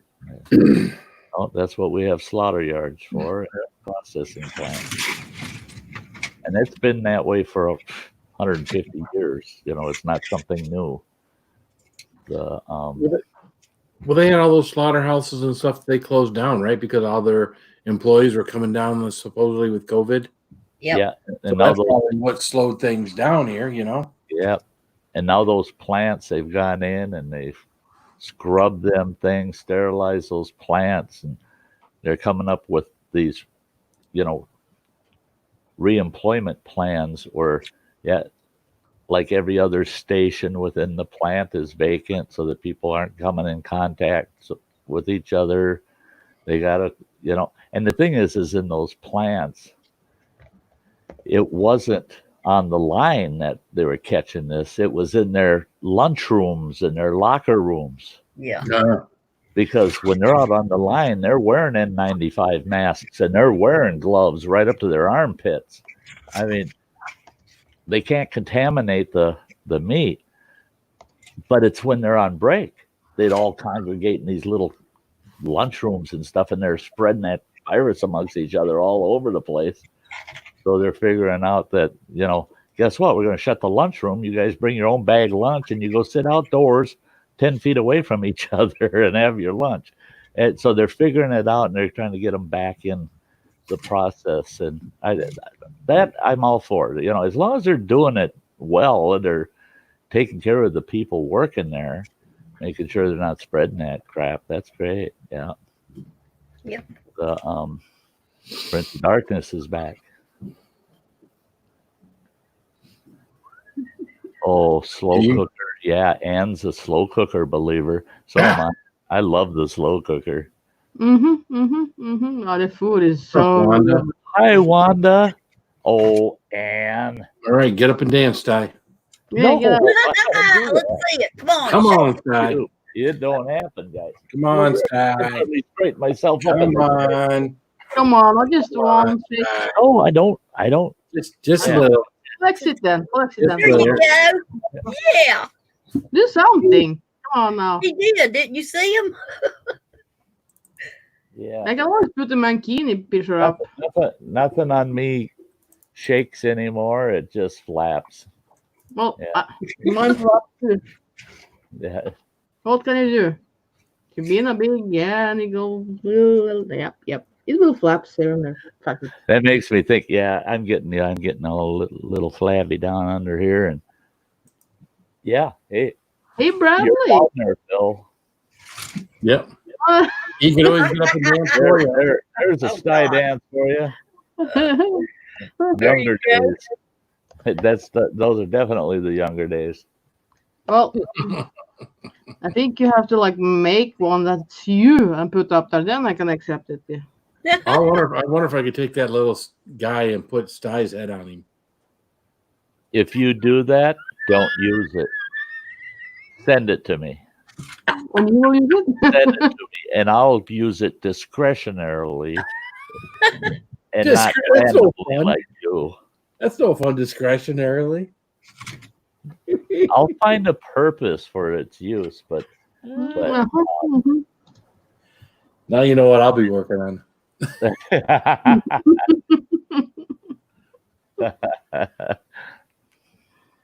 Mhm. Hey Bradley, the Bradley. Chili Bean asked, "Would you do a little dance for her?" Chili, no, Bean, I can't dance. Also sing something then. Yeah. I don't sing either. I don't Yeah, dance. you do. Sing. It ain't my fault that dancers and singers come and hang out at the Sty Shack. I don't have a sign out front that says Yes, dancers. you You know, I don't have a sign out there that says music, free music. Yeah.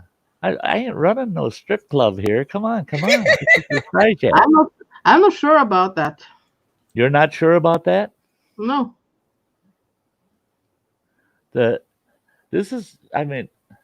Hey, Indigenous, good to see you. It's been a little while. This is Hey, as close to good. the strip club as we're getting.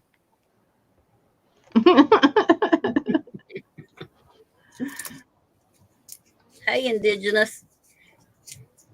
It's good to see you. It's been a while. And Yeah, just waiting for you to shake it. you're not going to get me to. I can't. So how many I do you got have? more on the- aches and pains than Phil does. There ain't no way in hell. How many stickers do I have to put up before you dance?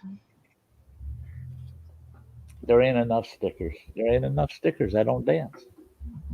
You're bad. I don't dance. I No, don't dance. I never once started a YouTube channel so I could dance. Well, but I'm asking. Well, I know, but you're asking at the wrong channel. No, Yes, you are. no. That's like when you go to church, do you yell up at the pastor, "Hey, shake it. I'll put a little extra money in the offering plate if you shake it. Come on, preacher, shake it." No, you don't do that. You don't come to the Sty Shack and say, "Sty, get up and dance." No, Sty, don't do that. Sty, get up and dance. Mm-mm. Mm-mm. No, Yeah. No, Oh, yeah, there's just Right? No. We all want to see Sty shaking it. Hey. Yeah, I know. Everybody can want and want and want. You know, we all want something that we can't have. I know. I knew you'd have to agree with that. I know that too well.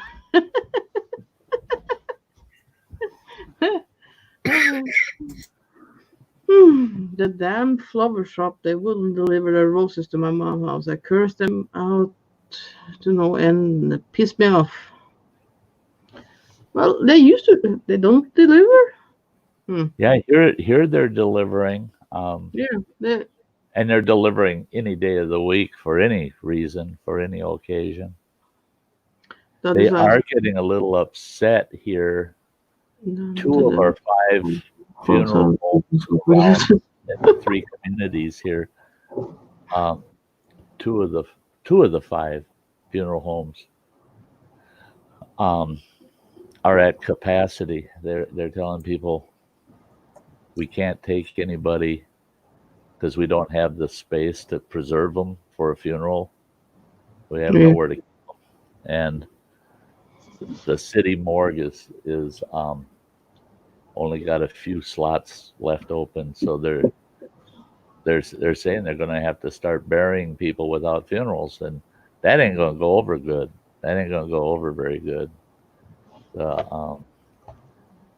Because for some folks that's pretty important. You know, for me it don't matter, but they're not burying me anyway. You know, and our crematorium's busy. Yeah, we see the black smoke coming out of that stack 4 or 5 times a week. So I said, God, they've been burning a lot lately. And this guy that lives in our building, he goes, I think they're shipping them in, he says. I said, it could be. I don't know. Yeah, maybe. Well, yeah, there's like one crematorium that's in Pontiac, which is like 35 minutes from here. It's one for like a very large area. They don't seem to have them at every corner, like liquor stores or anything. Right. We only have 2 up in this neck of the woods within about a 60-mile radius. There's only 2 crematoriums here. This one here, I mean, yeah. And they only got 1 cooker in there.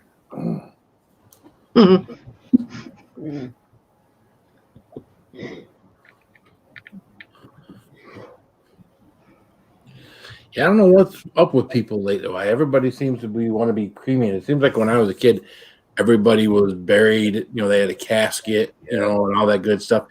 My own folks are like, you know, we got it all paid for and everything else. We're going to be cremated. Don't we? Well, they complaining about the place. You have to like bury people, and if the people comes out, you don't pay for it. You will be digged up, you know. So yeah. Well, that's the nice thing here in the U.S. Once they put you in the ground, they're not allowed to exhume you except for legal reasons. Well, they do here. If you don't keep paying for a spot, That you it is. get We digged talked up. about Yeah. Ann and I talked about that over there. You're actually renting your spot. Yeah. You're not. You don't own it. You rent it. Where here, you actually buy the plot. You Yeah. buy Mhm. I thought after 100 years they could reuse it. See now, like that's if you're in a like in the state of Minnesota, state and the state of Wisconsin, if you're buried in a private cemetery and you purchase the plot, they can never do anything with that plot other than put you in it.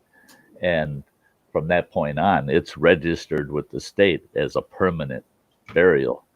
And so people that own cemeteries up here, they're kind of caught. It's a catch, it's a catch in the law that if they sell their cemetery to somebody else, they inherit all those graves. They got to keep them. But both these states, well, Wisconsin's really good about it. If you own 10 acres or more, you're allowed to have a family burial plot on your property.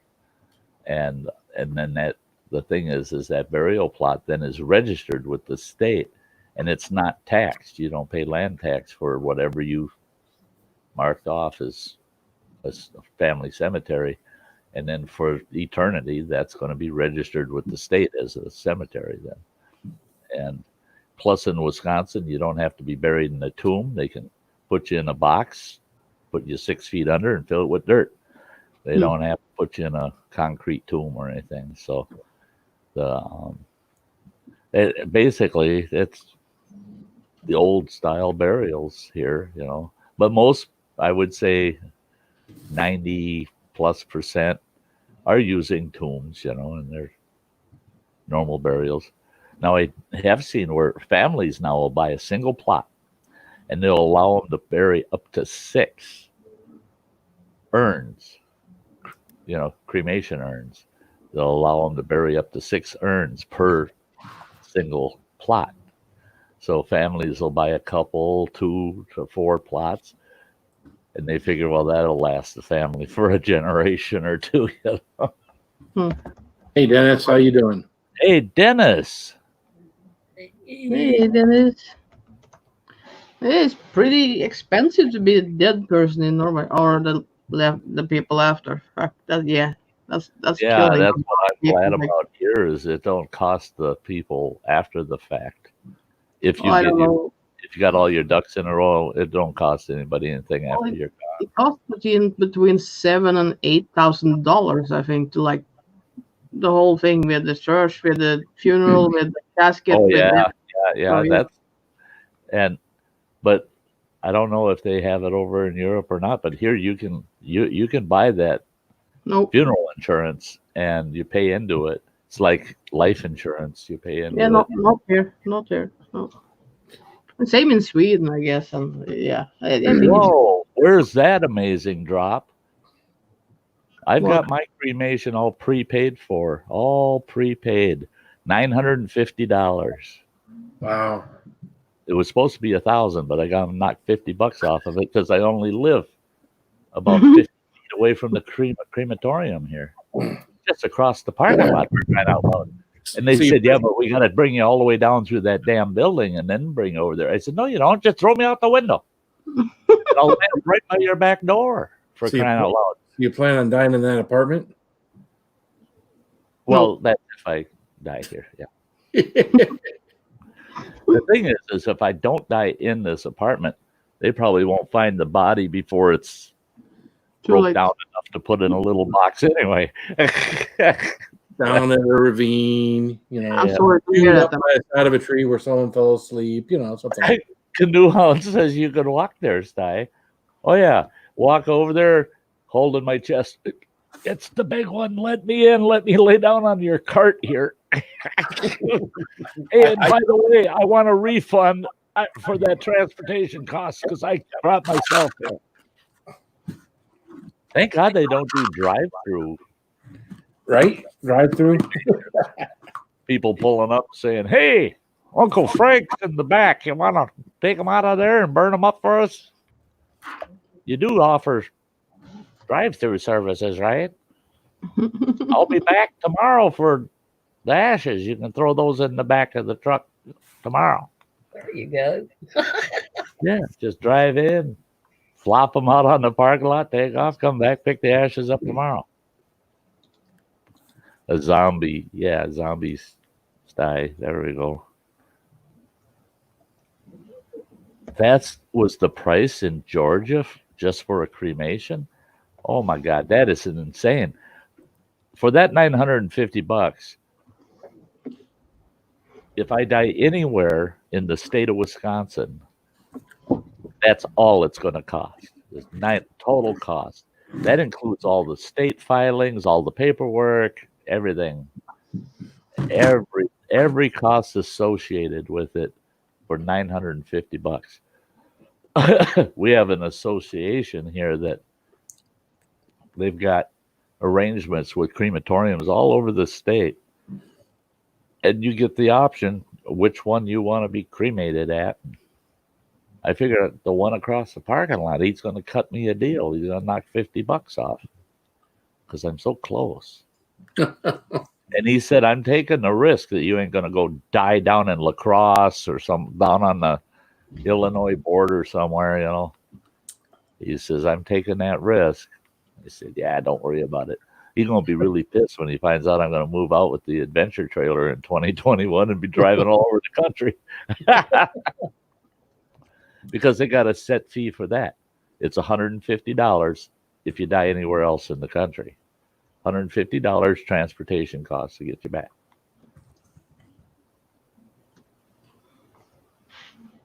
Mr. Fulton.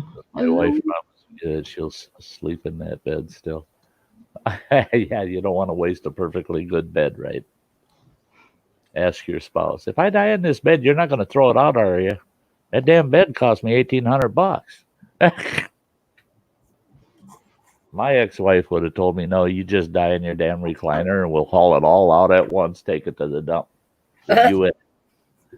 Yeah.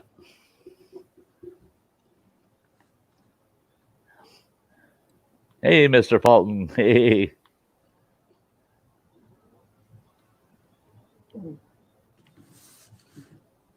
Yeah, Mike says when he dies, he wants to be cremated and his ashes packed into a mortar round and with rainbow confetti and a large green weenie and taken to the nearest army base and loaded. Boom.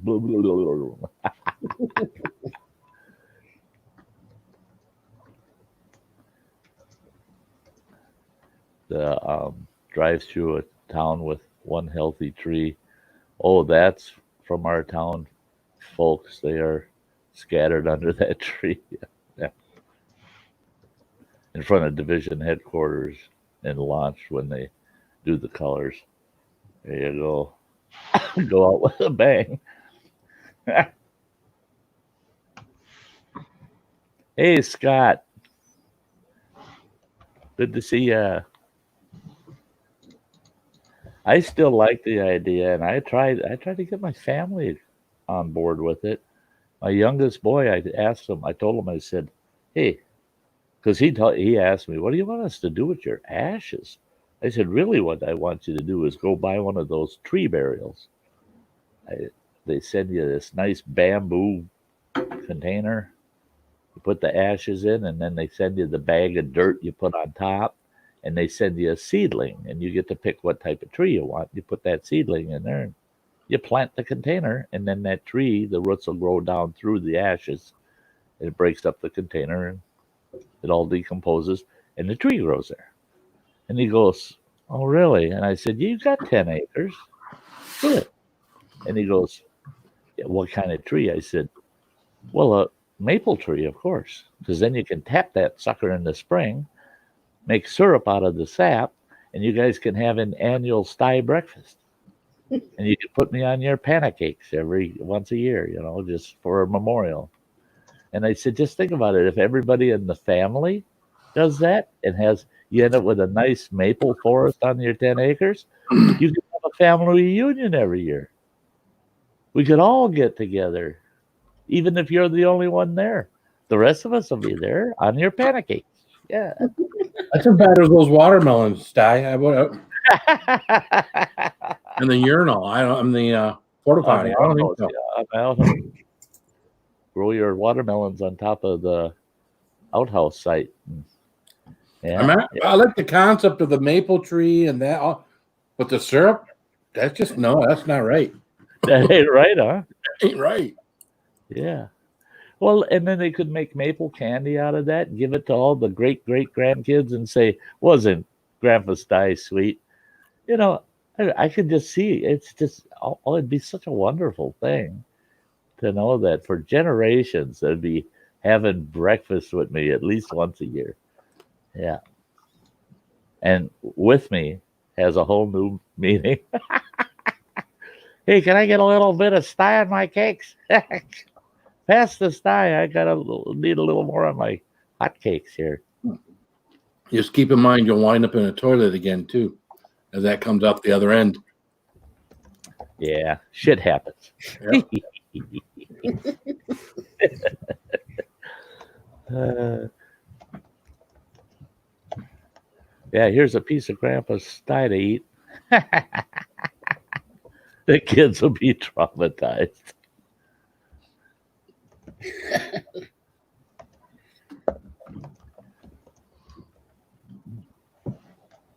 Ain't Sty sweet? You ain't gonna see him walking down the street.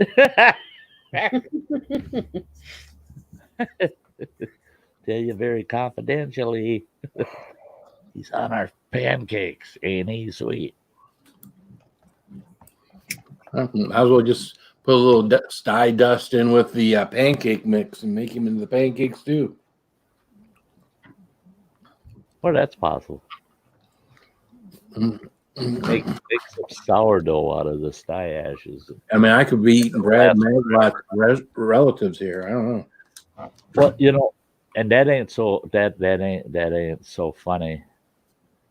I'm not gonna say because some of my relatives watch my streams, but I got a family member out there that they took half of the individual's ashes and put them in these little vials and gave them to all the members of the family. They were heading my way with one. I said, "You just keep that son of a bitch." Yeah, I said, "No, I don't want somebody's little vial sitting there because I don't know what piece I'm getting, what part of him I'm getting." You know, I don't want some guy's roasted penis on my cupboard. You know.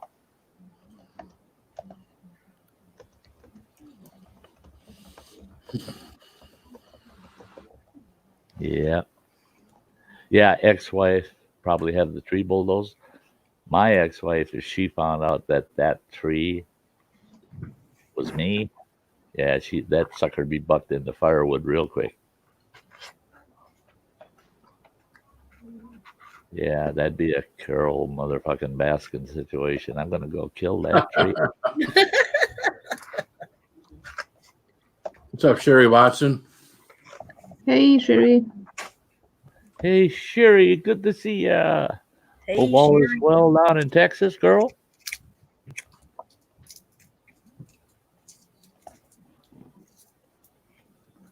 The arcade makes sense. Sty is rational. Well, thanks for the compliment. You know, you're the first I think that's ever called me that. That's very kind. Yeah.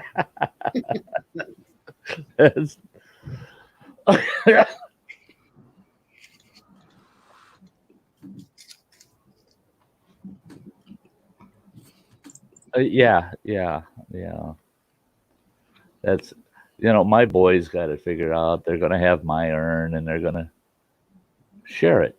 And I said, well, the two boys, they're living together. I mean, they live in this really nice big house. And I thought, the two of you are going to share it. What the hell do you mean by that? In your room for a month, and then he takes it and puts it in his room for a month? Or why don't you people just put it somewhere like in the living room? And it makes more sense.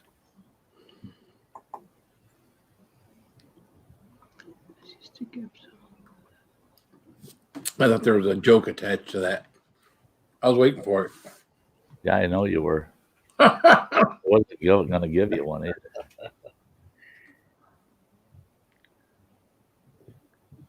Over in Japan, they cut each other up when you Wow. die and feed it to people.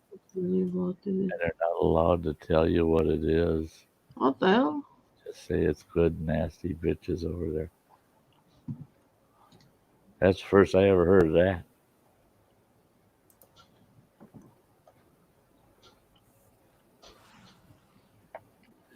Afraid they would put me in a yard sale. Yeah, I figure I'd end up in the bottom of somebody's barbecue or my brother, my sister-in-law, and their kids. Hey, Scott, welcome back.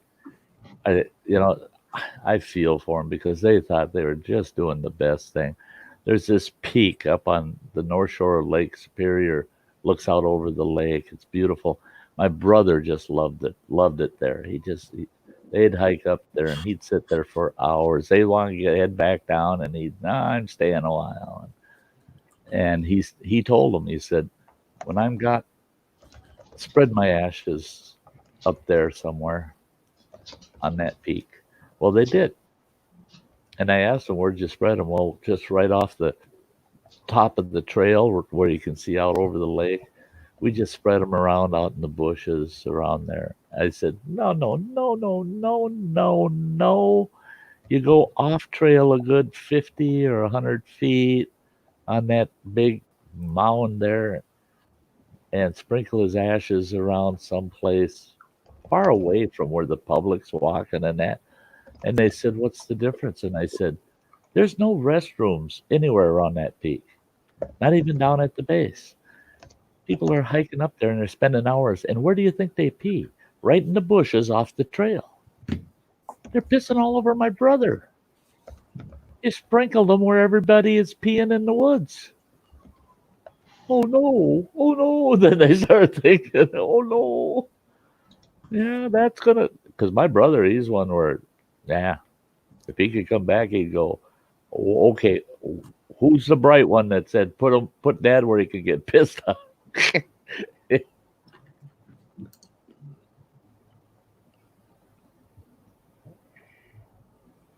There you go. Working through some life stuff. I feel good about it.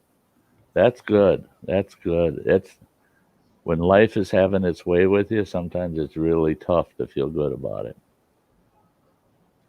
Oh, shit. I'm still waiting on news with my brother-in-law as to why the hell he died out in the middle of the woods down in Florida here just a few days back. I would have thought they would have had the autopsy results available already, but I haven't heard a word. Shoot, that can take months. Again, just started off with a 10-minute power nap.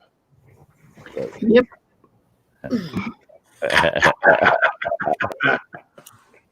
Well, I told him, Mike, but yeah, he don't like to get checked.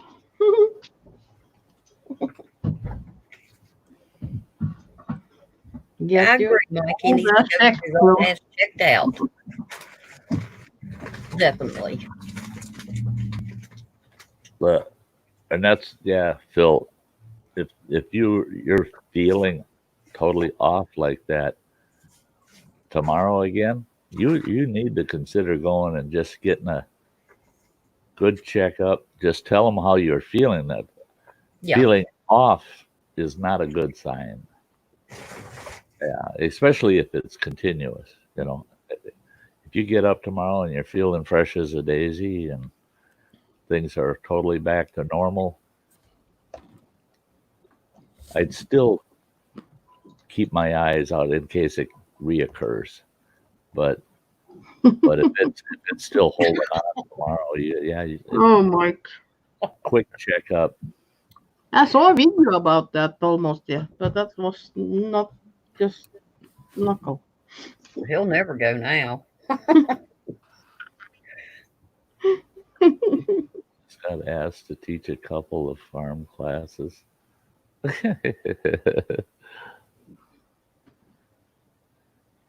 Phil, is it allergies? Anyways, that's once you're past the first knuckle, it don't feel any different, does it? No big deal. Just get past that first knuckle and you're good. God, poor And you Phil. get a 6 I would foot. take that part. You're just gonna feel. You're gonna feel a little pressure. Yeah, a little pressure. Fuck you. Yeah, 6'5" logger that decided to become a rectal doctor. Yeah. And then they give you a handful of like paper towel to clean yourself up. There you go. Well, at least you get paper. It's Wipey, not everybody wipey. else up now. Hey, they may be out of toilet paper. You never know. Get there, and after the exam, they go, "Oh, sorry, but we're all out of toilet paper. Yeah. You can handle that at home, right?" Or you Like, "I'll ride my truck. down. I gotta sit in my truck." Coldest hat to stand. Oh, pine cone. Okay. Talk about And then allergies. people are loving it. Yeah. Yeah. I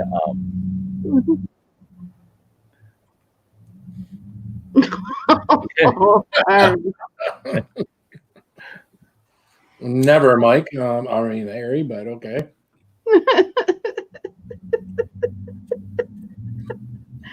I don't want to hear a jack That- crap about that- you yeah. getting a prostate. The funny part is, I was hearing a year or two ago that they don't even need to do that anymore. They still do it, but with your PSA count and everything else, they can. It's a lot more accurate taking your blood and your PSA count and everything else than ramming their finger up your ass.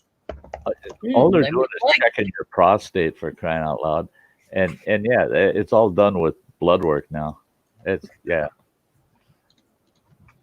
I wish they would have invented that back in the 60s. Yeah, there was plenty of instances since 1965 I can decide to skip. Yeah. Yeah. Would you just do the blood test side of it and let's skip this? I don't not go to the doctor because ram my finger up my ass. Actually, needles and shit don't bother me. So just taking the day to do it. That's all. That's it, is the inconvenience. It takes That's your the whole way I day. am. It just feels so inconvenient. I should probably do it this month while do it during the work week. That way, I can take the time off of work.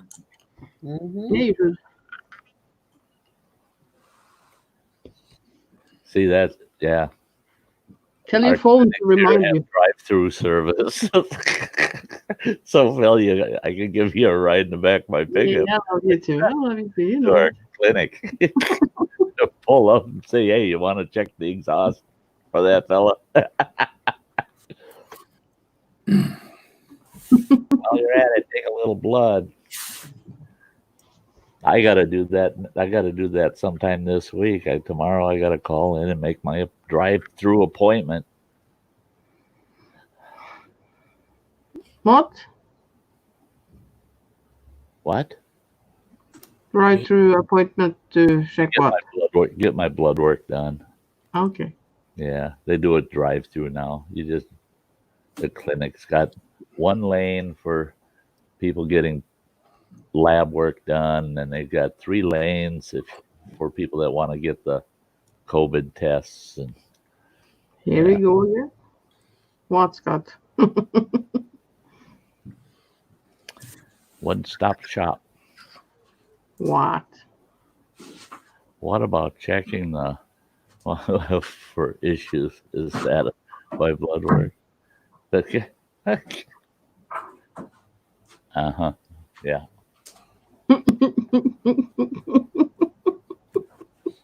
All of a sudden, this turned into Yeah. the emergency room or something. Yeah, we got a panel of doctors up here. We're going to answer all your medical questions for you. I can answer some of them, but not all. It really hurts when I do this. Don't do it. Don't do it. Yeah, there you go. Listen to Dr. Phil Here, now. take 3 aspirin and don't call me in the Good. morning. Mm.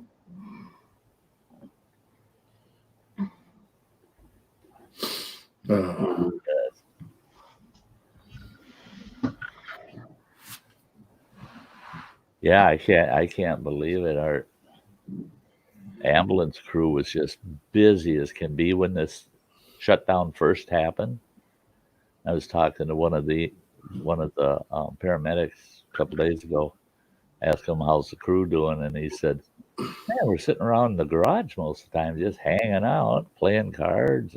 And I go, "No calls?" And he goes, "Yeah, we might get 1 call a day." And they usually would log anywhere between 5 and 12 calls a day. And now they're getting 1 call a day because you can't call an ambulance and say, "Oh, my kid's got this nasty bloody nose and it just won't stop. I don't know what to do. I want an ambulance. I want an ambulance. Call the ambulance. Call the ambulance. Ambulance." Yeah, bullshit. People quit calling because the ambulance, the dispatchers all prepped for that now. You get connected to a nurse practitioner when you call 911 for an ambulance. That call gets redirected right to a nurse practitioner. She asks a ton of questions, and she'll decide whether that ambulance is on its way or not. It's not taking people for every little ache and pain by ambulance anymore.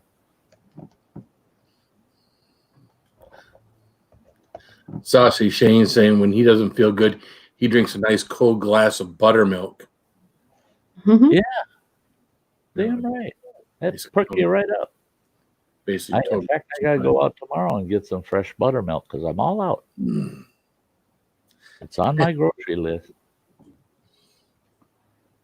I got to get myself 4 quarts of buttermilk. I can get it in 1/2 gallons, but I drink too much of it if I get it in 1/2 gallon. If I get quarts, then I only drink a 1/2 quart at a time, maybe a quart.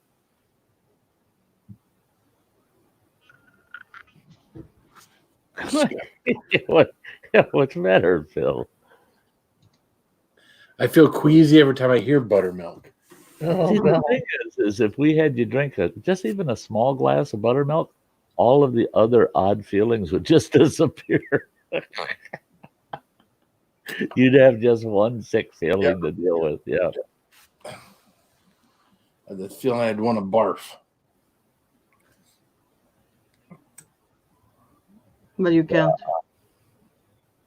Quit talking like that. I'm so full, I feel like I'm ready to pop. And y'all talk about that stuff, and I'm like, oh my Jesus God. I just had a stew, a little portion of stew when I got up. So You know, when you're so full, you can't oh yeah, take that slingshot anymore, Crazy Ann. oh yeah. I try to never eat me that full, but I did it the other day. Fuck's Yeah. sake! Oh yeah, no.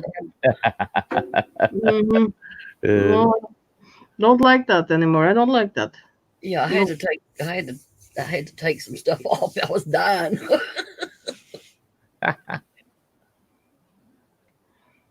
And what did I hear y'all talking about a while ago? Did I hear y'all talking about women's underwear that buttoned up? Well, yeah, he has no ass, so he won't like woman underwear with ass in, so he can shake I his did ass. not say I want that. She's Oh. telling me to get that. She Okay, well, they never make said, some "Oh, I sort of want girdle it." thing like it's got insert. Jesus. Yeah, they make some sort of girdle thing that's got those kind of inserts on them. Well, he wants some ass, or that sounds bad, but Oh, no man, no Crazy Ann. That's a little better, but that sounded bad. It sounded good up here, but yeah. Yeah.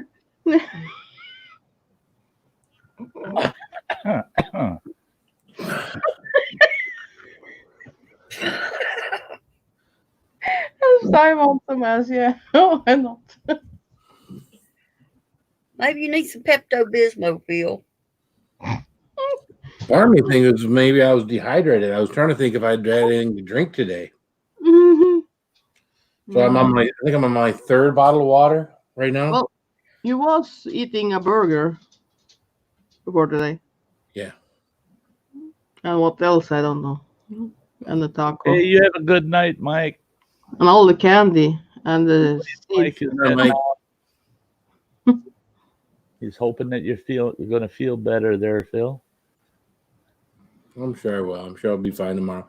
Biggest thing for me always has been is when I don't feel good, is get up and get moving around and get working. You know, there was many mornings I woke up not feeling good and feeling like, I should just call in to sick work today. I'm like, what, screw that. You get to work, you take the drive in, you get to work, you get to moving around. Next thing you know, if you're busy, next thing you know, you've forgotten about feeling bad, unless you're truly feeling bad, Really, yeah. That you can't really get rid of. But sometimes our feeling bad or not feeling good is just, a little bit of fatigue, a little bit of anxiety, a little bit of this, a little bit of that, Nothing like occupying your time and your mind to get your mind off of that. So Right. Yeah, drop it's too early. It's almost 2 hours too early yet. Oh yeah, now the meds. Yeah. now everybody's reminding Sty. Yeah. No, yeah. Hey, you old fucker, did you take your pills? No. You have to come back a little later. Senile old son bitch. Did you take your pill? That one night that Ann wasn't with us, wasn't that Bradley that reminded you? Yeah, you told me Bradley. I was like, fuck, I was laughing. Bradley started it. You got the whole YouTube to take care of you. Yeah. Oh. I just felt bad that I didn't think of it. Well, you have enough on your mind. Yeah, hunt for heat. If it's on the grill, I leave it in the husk. Actually, I take my corn in the husk. I got a 5-gallon bucket. I throw it in that bucket and let it sit there and soak for quite a while. Then I throw those ears on the grill, and all that moisture in the husks steams the corn so nice. Oh yeah, sounds good. Damn it, I'm hungry. When I had barbecues, I had a big, huge 4-burner grill. On the end, on each end, it actually had burners that you could put kettles on and stuff. And I'd have the corn on the grill, and on the one end, I used, I had the stainless steel stock pot kind of deal. That was about 1.5 times the size of a big coffee can. And I'd pour water in there about 10 inches from the bottom, fill it up about 10 inches full, and then just melt 3-4 pounds of butter in there. They come to the grill, and I give them their corn off the grill, and they'd husk it, and you dip that ear down in that can and throw it back on your plate. And the reason for the water is the butter floats on the top, and when you stick that ear of corn down into that hot water, stick that ear of corn down, you pull it out, that whole ear is just coated with butter. Throw it on the plate. Yeah. Oh, I miss those days. Nom, nom, nom. Yeah.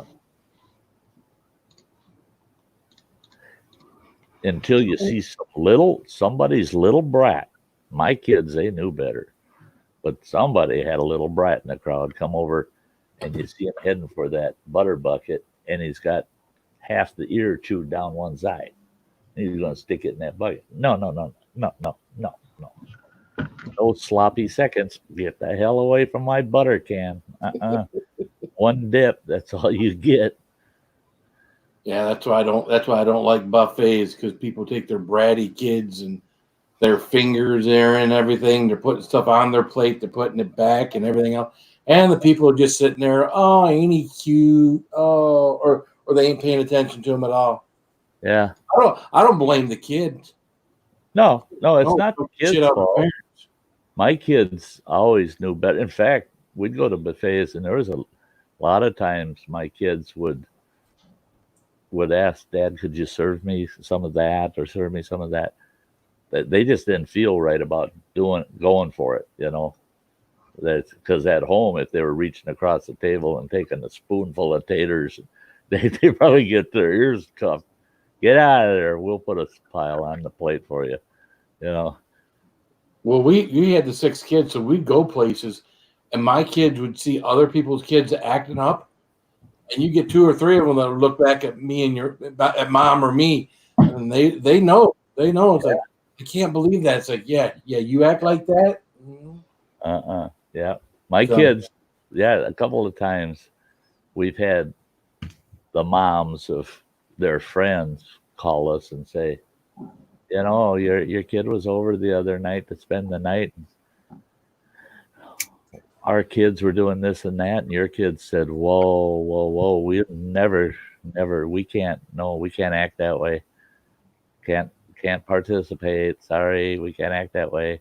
And some of these parents were like, how strict are you with your kids? And I always said, if you're calling me, it's working. Yep. If you're complaining that my kid refused to be out of control or misbehave, then it's working. That's what people always told me when my kids spent the night over other places. Your son or daughter is so well behaved, they can come over anytime. It's like, yeah. And then we sit there and we call them little brats. We go, what did you do that for, you little brat? But then other people, I love that when other people say, God, your kid never does nothing wrong here. And it's like, I don't think my kid was at their house. I've got to check into this. But yeah, it's nice when you see that.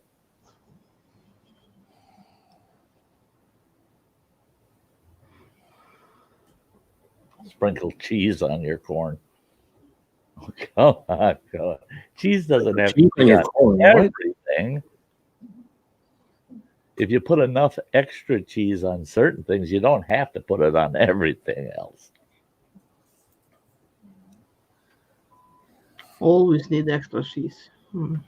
I went and visited a friend of mine he's kind of a bushcrafter, and he had a school, and he lived here in Wisconsin.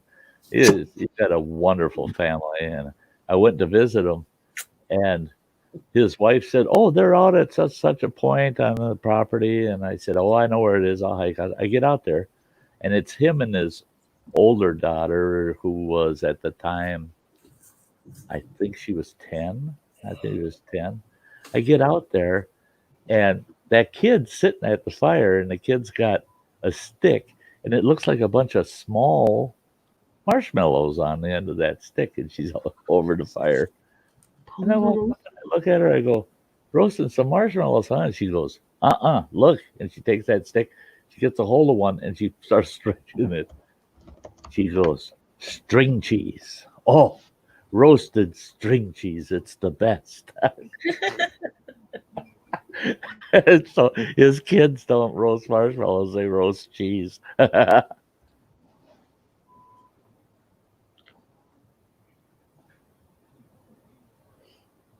Yeah, down in Morris, he's saying he used to have a ponderosa that was better than the Golden Corral. What is that? Ponderosa, to me, was a steakhouse like Bonanza. Yeah. You went in with your tray, you ordered, you got your steak and everything. You went, you sat down, and then you got your salad because you had a salad bar. And the salad bar may have had, I don't remember if it had like puddings and stuff for the end. I don't remember real clear on that.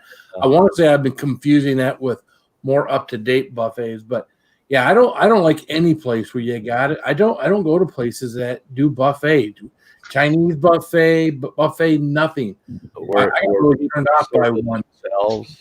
Yeah, I got really turned off by one that was really not clean and just no one paying attention to their kids.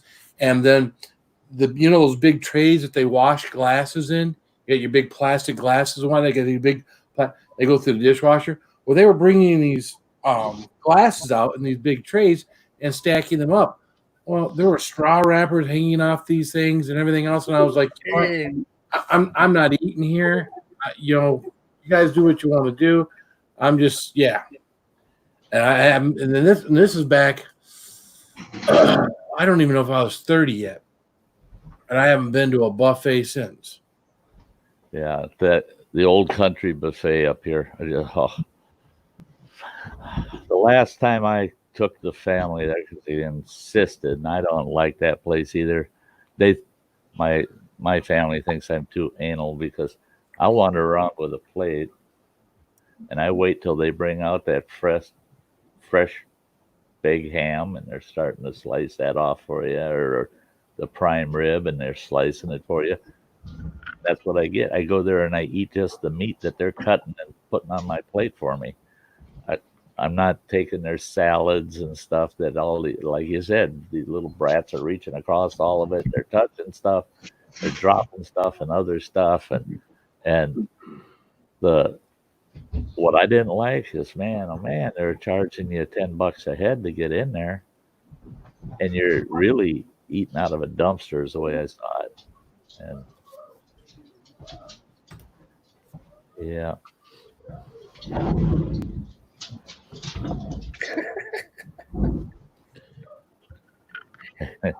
What? Can you hear that?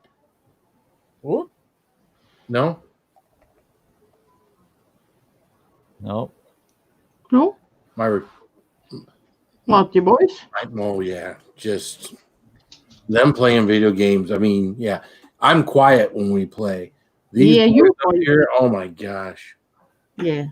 I ever get my PS4 working, he won't be quiet long. We'll get him in a game. He was laughing his ass. I think at one point today when me and Ann were playing, I think she stopped playing and she was more interested in crashing me and whatnot and fucking with me instead of just playing the dang game. We lost like 10-0 or 11-0. And I think she was just screwing with me. No, I wasn't. I really wasn't. But I scored like 3 self-goal, I think. No, we lost 10 or 11-0. Yeah. I mean, Because yeah. I hit the ball in the wrong net 3 times and I blow you up twice. Or Yeah, she come over here and bang into me, and then they'd score a goal. It's like, well, there's 2 of us out when you freaking bang into me, dummy. That's it. Filming. Hi. And she's like, isn't this relaxing? Fuck no, it ain't relaxing. It ain't relaxing. You're all stressed out. Yeah. That, and that's it is if you got her on your team, she's interfering with you while you're trying to actually play. If you're on opposite teams, she's too busy blowing your car up to. I'm always in the same team as he was. And she laughs her ass off while she does it to you. Well, no, I say sorry. I can't remember what video game it was, but my oldest grandson reminds me a lot of Ann, and she would have been that way too. But this game we were playing, you can, it's 2-player, and you're going through, and it's a hack and slash, one-on-one kind of thing, and you're collecting all this treasure and shit, right? And we'd get into a really bad spot, and he'd go, "Follow me, Grandpa," and he'd run in there, and I'd run right in there with him, and all of a sudden, all these guys are after us, and he disappears. I'm fighting like a freaking madman to stay alive, and every guy I kill is dropping coins all over. And then I finally realized, he's not hacking and slashing anybody. He's running around behind me, picking all the fucking coins up. Little ass was rich all the time, and I was beat up as hell. And I'd say, God, I'm out of potion. I'm dying. Oh, here, I got plenty. I'll give you 1. And then when I realized that little shit was stealing all the treasure from me and not doing any of the fighting, and he goes, "What?" I go, "What do you mean, what? We're supposed to play as a team." He says, "Well, we are. Somebody's got to pick the money up." I said, "I would have picked it up. I would have gone back and gotten it after I've killed all these guys."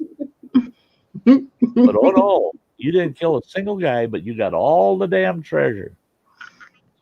What? I can just see Ann. Yeah. She goes, "Oh, Sty, we got to go down this trail." You go down there and I go, "Look at all these creatures. Where's Ann?" And I turn around, she's way down at the other end of the trail. Good luck, Sty. Yeah, of course. But if all clear, let me know. Mm-hmm. Oh, sure, you're the man. Yeah. Hmm. Oh, do.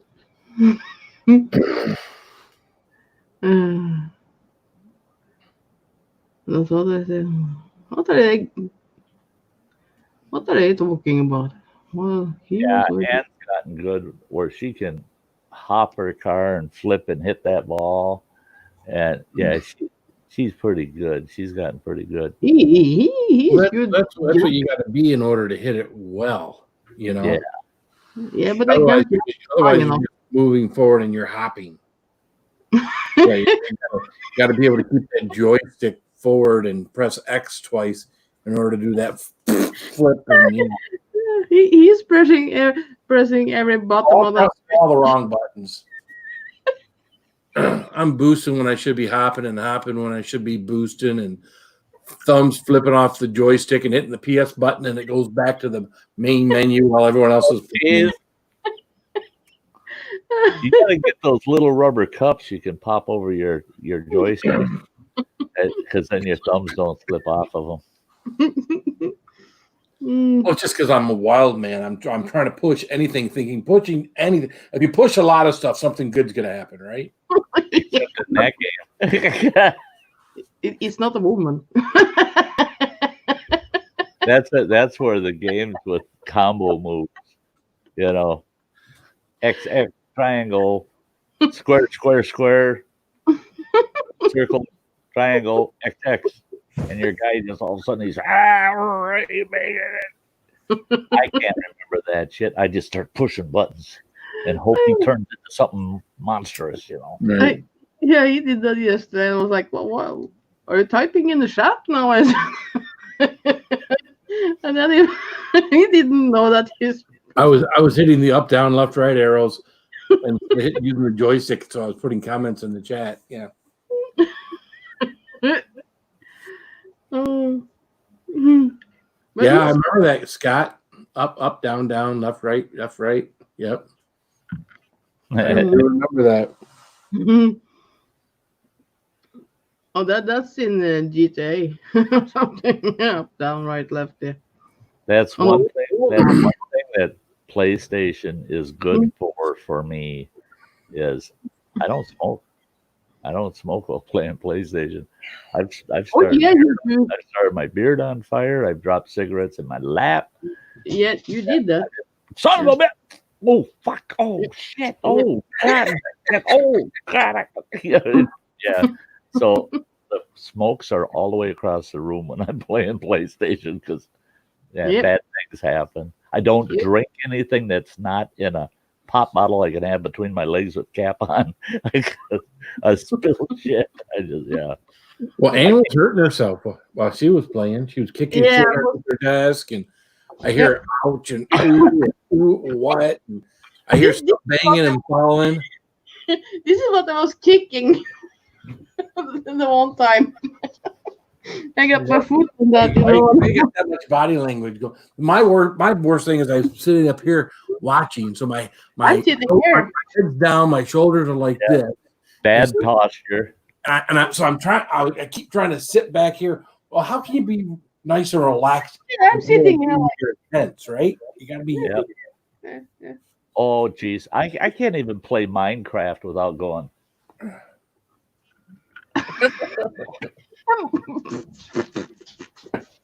You poor dumbass moron. The screen's the screen. You can't.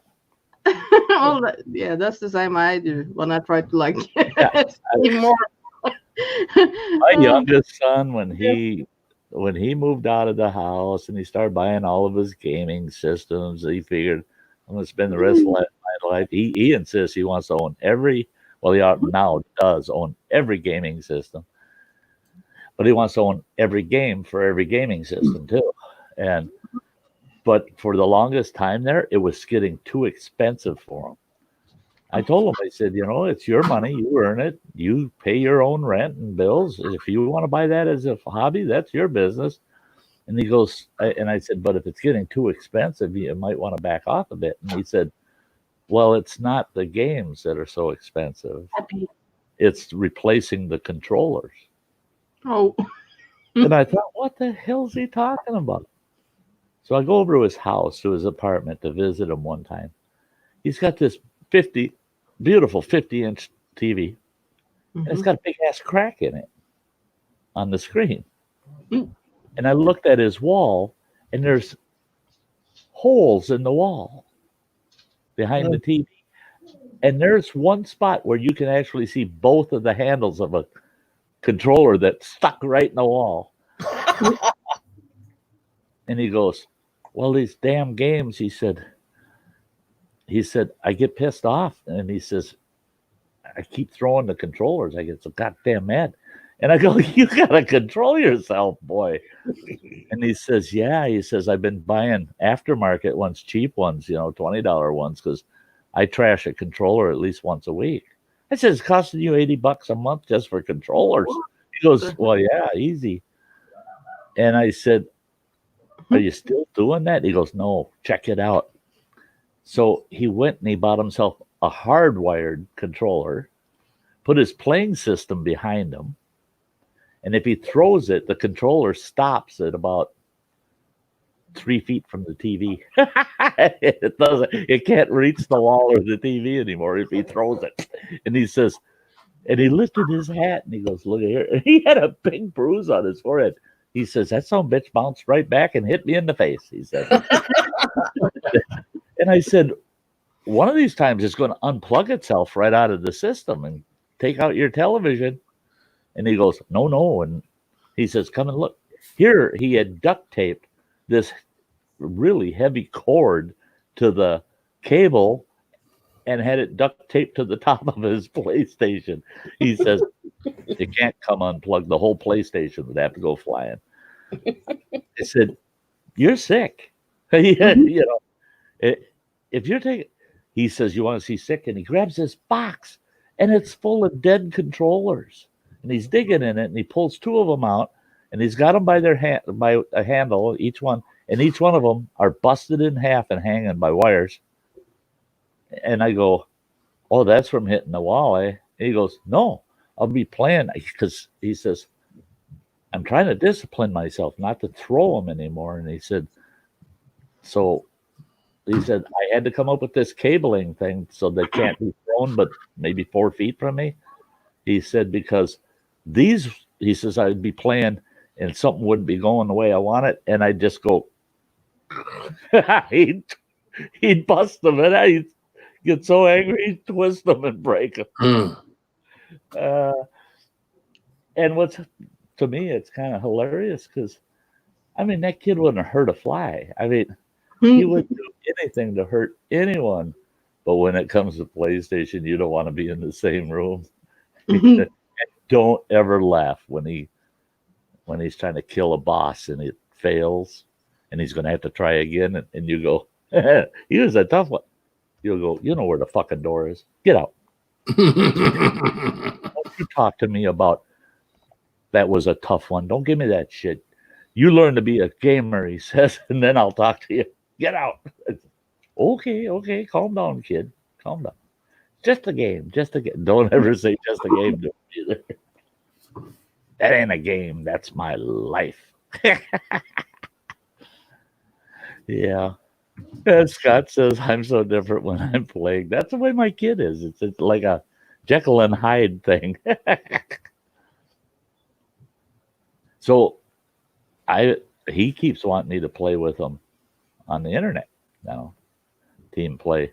No. He knows where I live. Because if I were to ever beat him in a game, oh God, I'd have to move. I'd have to move out of state.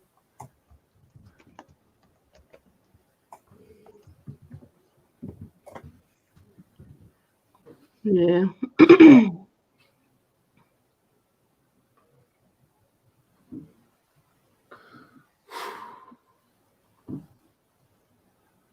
Hey, sexy Matt. Oh, Hey, yeah. Matt, what's up, man? Animal Crossing? Thanks, Spicy, for explaining that for Prince. Yeah. What is Animal Crossing? Jekyll and Hyde for sure. I play Animal Crossing. Hard to get mad at that game. Have you tried that? I haven't heard about that. I haven't heard of it.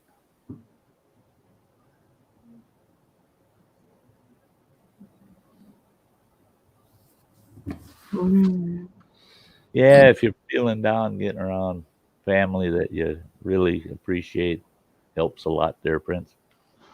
The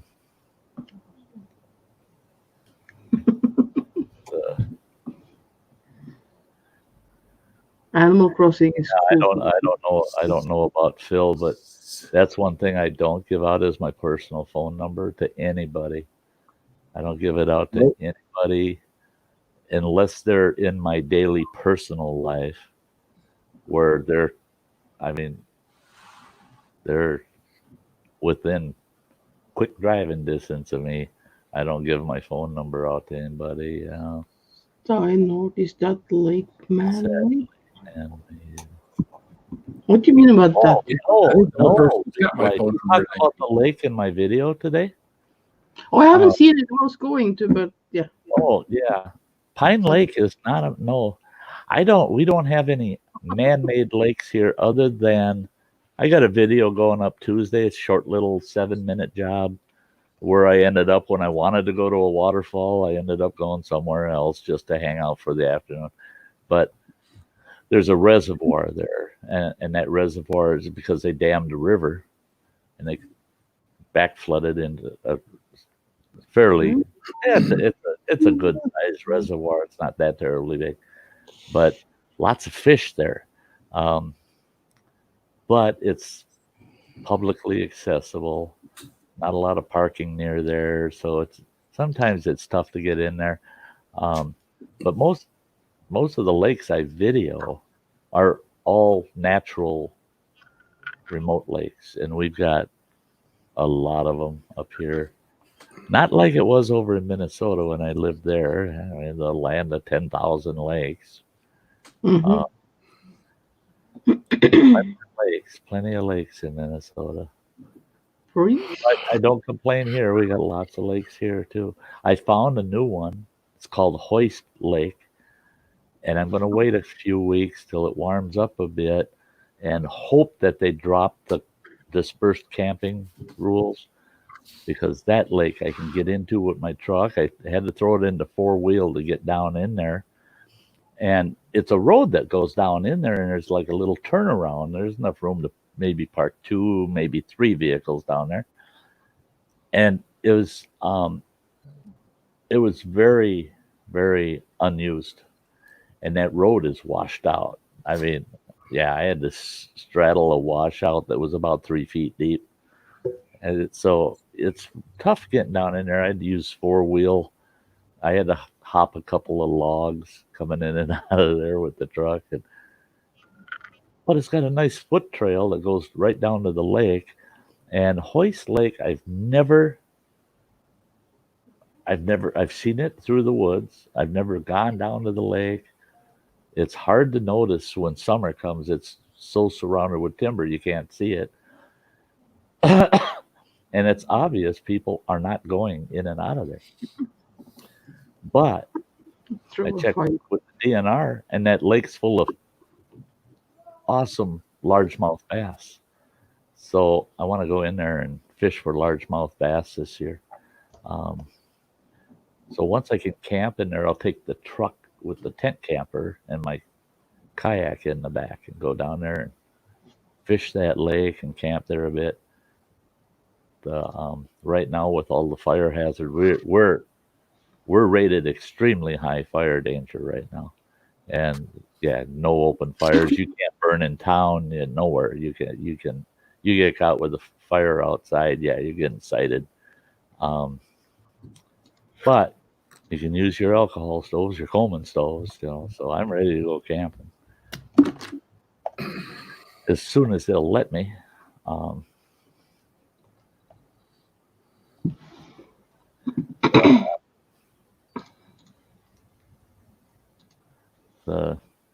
Yeah, Saxy Matt, yeah, it's a neat little lake. It's only 7 acres. It's not a big lake.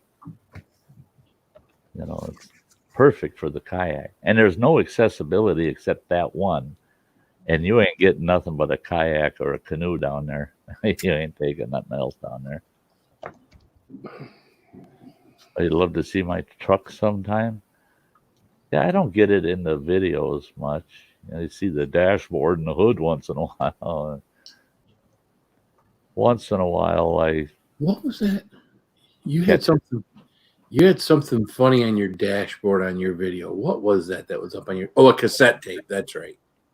That cassette tape is actually only that big. It's not a regular size cassette.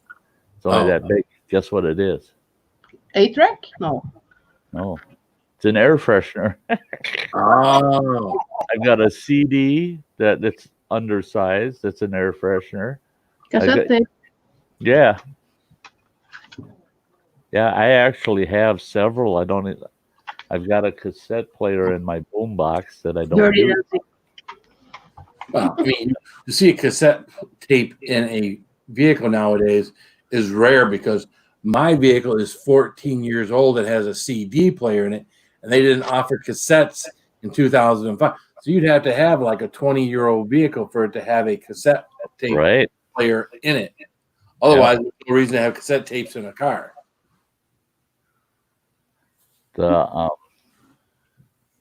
Whoa, Scott, you're paying that for smokes? Holy shit, that'd get me to quit. My smokes are $1.85 a pack or $18.50 a carton. Yeah. I think it's about 12 bucks for one. Now, if I bought $8 a carton. how much? $8. Can't beat that. And 25 for a pack of Like tobacco. normal cigarettes, filter and all.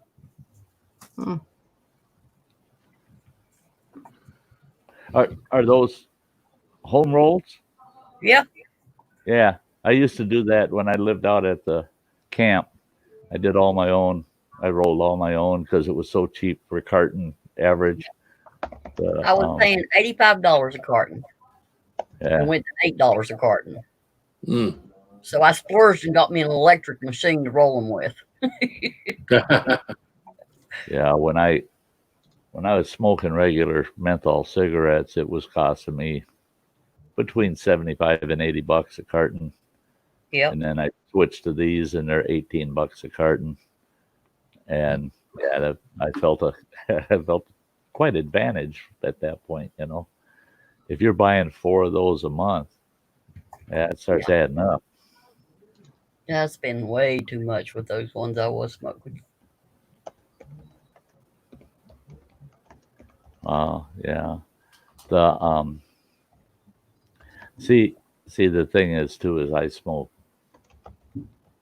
these Supreme menthol cigars, and so they're not a true cigarette. Yeah, I love it when somebody that smokes cigarettes.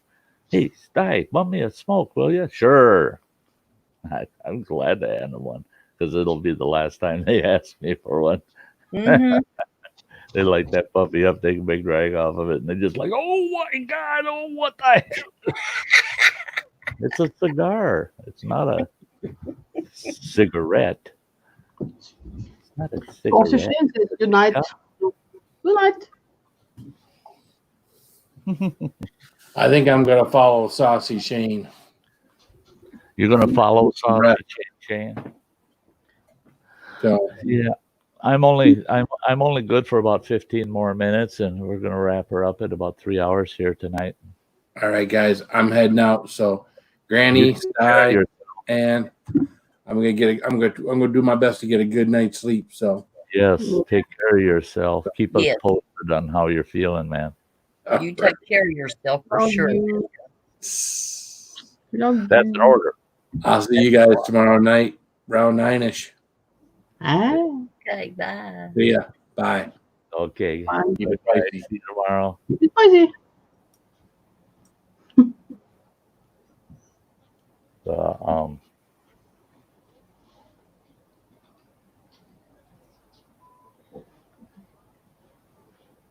Yeah, I smoked Salem's for quite a long time. Cools back in the day, way back in the early 70s. I was smoking Cool straights. They didn't have no filter. They had the little brown paper at the end of the smoke, but there's no filter in them. Cool straights. Boy, those suckers were harsh. Mhm.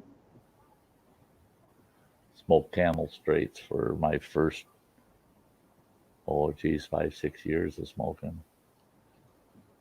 Yeah. It was just the thing. You smoke Camel straights or Lucky Strikes, You roll a carton in 30 minutes. How can you do that? How can you do that, Granny? Oh, the last How cigar. can you roll a carton in 30 minutes? That's not That possible. electric, Oh, that electric machine, I just pop it on Yeah. there, pull the handle down, it just spits them out. yeah. Yeah, if you got an electric machine, you set it all up, you got it set up right, everything's working good, start pumping them out. Boy, they pop I them out use fast. like Yeah. an hour just like make 20 or something. That's when you're sitting there using a Ah, hand. one, pack. Yeah, not too hard. And yeah, a little less. Yeah. Yeah. I'm good at stuff like that, repetitive. I just kind of sit there and get into it, and I can really fly. I had it figured out at the homestead when I lived out there. I'd get up in the morning, I'd get my coffee cooking, I'd get all my cigarette making gear on the table and all my tobacco. And then once the coffee's done, sat down with a hot cup of coffee. And before that cup of coffee was gone, I'd have 2 packs rolled for the day, Yep. And it was just a daily routine. And then there were days when I had clients and I didn't smoke around the clients very often. So I was making twice as many cigarettes as I needed each of those days. And then I'd go, wow, look at that. I had a plastic tray, clear plastic tray. It was a display tray for something.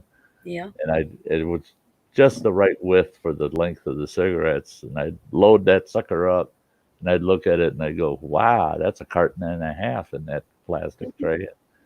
A lot of times I'd get that thing filled up when I'd have a week of clients. And Yep.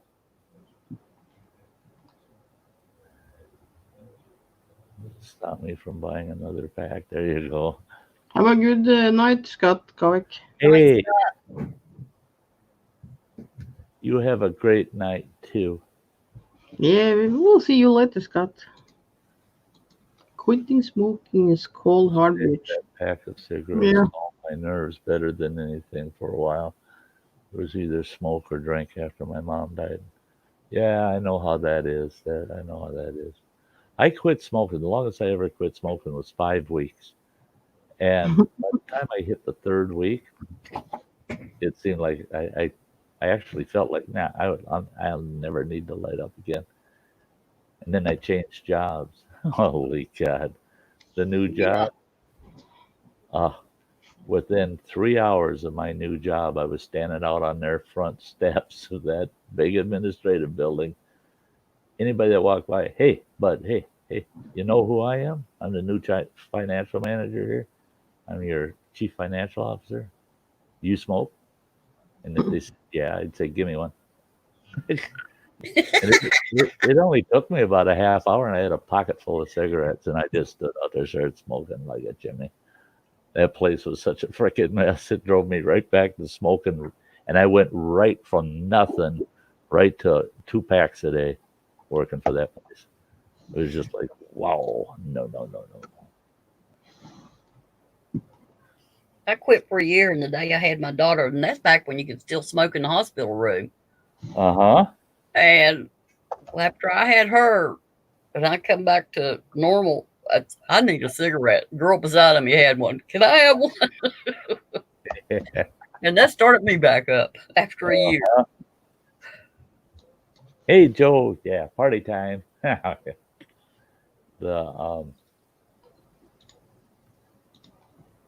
quit for years, and mom dying started me smoking for a final pack. I still have like 2 cigarettes left in that pack, and I haven't finished it, and I won't. Yeah, don't do it. Don't do it. Nope, don't do it. That's literally, that was all it took after me being off them for 5 weeks. It just took one. Yeah, and I told you no. And I that told you one, no. man, I was right back where at the level where I quit. I mean, it just instantly. And now everybody's, you need to quit. You need to quit. It's so bad for your health and on and on. And I tell them, sorry, Yeah. I know people don't like to hear it, but I've been smoking for too long. 50 years. 50 years. 50 years I've been smoking. And I only quit for 5 weeks out of those 50 years. They go, oh, wow, think of how much you spent on cigarettes in those 50 years. Yep. What good does that do me? Now, if I could go back 50 years ago and say, I'm going to take every penny I'm going to spend on cigarettes for 50 years and put it away, Right. I would do it.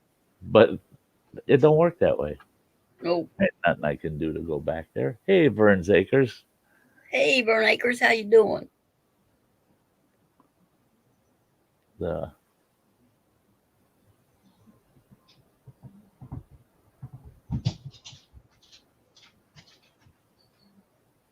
I've been smoking for 51 years. 51? Yep. Oh, shit. Yeah. Okay. We're matched. I forgot I'm 63 now. I'm not 62. And it's past February. So yeah, I'm 51 years now myself. Well, I'm 65. Yeah, I started very, very young.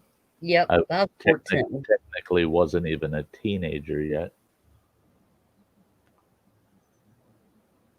But when you didn't have somebody in the home that could stop you. Right. They just let you smoke. That's it. Matter of fact, they would give it to you. My mother was one. Well, my mother was one where she said, "Okay, you got that habit. You don't smoke in my house." She said, "You smoke out in the yard or wherever, but you can't smoke it in my house." And she said, "And I'll never buy you a pack of cigarettes." And she had her whole life. She never bought me a pack of cigarettes ever. Well, it was my aunt, and she smoked Pall Mall. That's what I smoked. Pall Malls? Mm-hmm. Yeah. Neighbor lady smoked Pall Malls, and she'd bum me a pack once in a while. Yep. My dad, what the hell were those called? Raleighs. Raleigh cigarettes. Oh, those things were nasty. And that's what I started on. Well, When he passed away, there was a carton of Raleighs in the fridge. I'd snatched them up. I can remember my mother saying, "I don't know which one of you boys took that carton of cigarettes of your dad's out of the freezer, but don't let me catch you with them." No, she never did catch me with them. My older brother, he didn't smoke at the time at all, and he headed off to Nam, and he come back smoking 3 packs a day. whoa.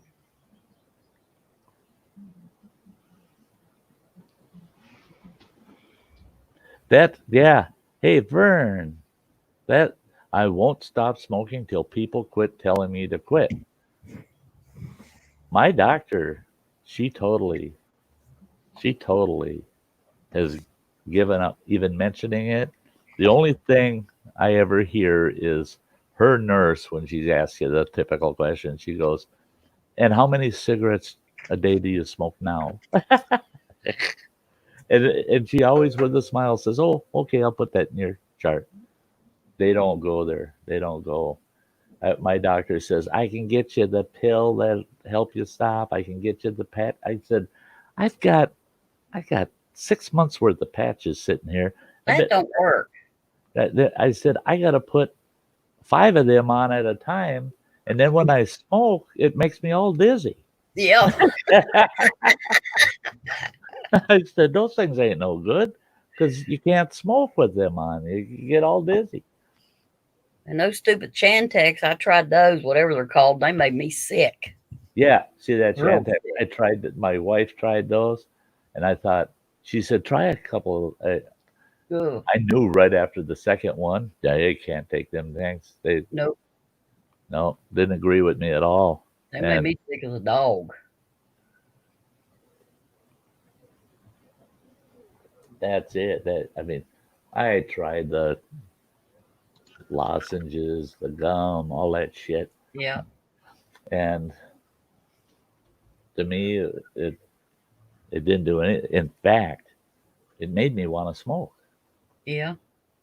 The stop smoking shit made me want to light up. And then you get too much nicotine and it'll make you feel funny. Have you tried the plaster? The what? The plaster that you put on the body? Like, Yeah, yeah. I got about 6 months worth sitting right over there. it depends how strong they are, but yeah, but Oh, they're the strong ones. They're the strongest ones they Yeah. can prescribe to me. and My because doctor my mom was she smoked for like 50 years. So she started with that plaster, whatever you call it. And when she had that on and she forgot that she had that on and took a smoke, she got really, really sick Mm-hmm. because she got too much nicotine and she's a big, heavy smoker. But when she got sick that one day and almost feel like dying because she couldn't breathe, because she has asthma and she has that colds, whatever you call it. Yeah. Right. So after that, she stopped smoking. Just that. Yeah. So That's she's a been buddy of mine. He smoked like I do, and then he bleeding the patch. Yeah. ended up with that COPD, and he can't breathe, and no, he can't smoke, and he had to quit. He didn't have a choice. Yeah, and it had gotten to that point where it was smoke or it's going to kill you because you can't breathe, and he quit smoking. He's still got COPD, but he's doing shit that he hasn't been able to do for a long time. And Mm. that's it.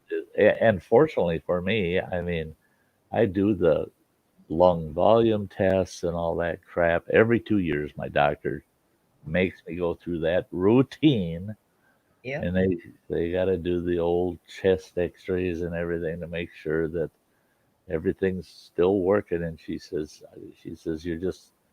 said, don't tell people that, don't worry about it, because she says you're just one of the odd ones. She said you're one of the odd ones that's got great lung capacity. Your lungs are clean. They look good. They sound good. She said, but the next guy smokes like you. No, all of a sudden, yeah, he's on And his what yours die?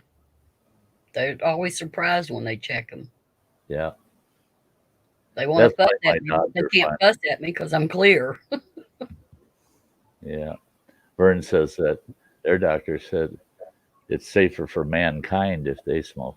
Yep, definitely. For me too. That's the way it is for me too. Yeah. My ex-wife tried to get me to quit with her a couple of times, and I'd last about 3 days, and she'd walk in the house, hand me a fresh new pack of smokes, and say, "Guess what? We're not quitting." I go, "Oh, really?" And she goes, "Well, you're not. I'm going to keep trying, but you're not."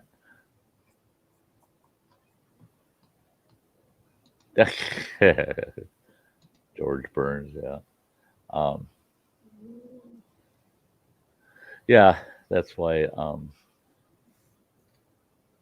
my doctor just basically, she said, if you have lung issues, any kind of breathing issues or anything of that sort, she said, let me know and we'll take a quick look and make sure nothing's going on. The and with the amount I've smoked over all those years, because I've always been a heavy smoker. Um, yeah, yeah, it should have done me in 20 years ago.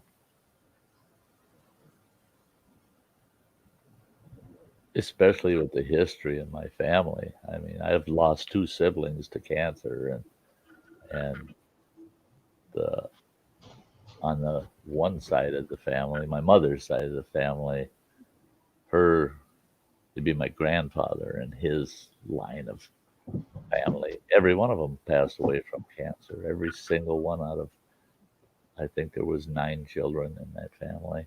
All 9 of them passed away from cancer. And but then again, on my mother's side, on her mother's line, all them people, the youngest one to have passed away was 80. Wow. And they went back 3 generations, and yep, the youngest one that ever passed away was 80. Otherwise, they lived into their late 80s to their late 90s, every one of them.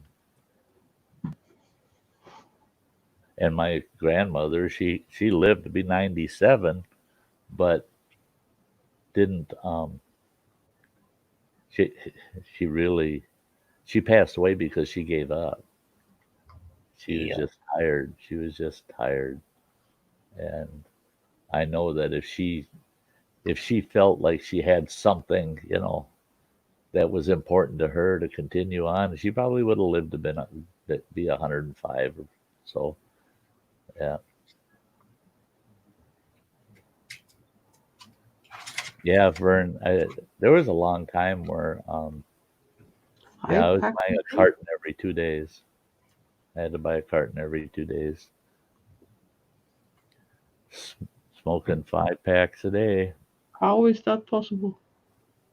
You're up a long time. Yeah.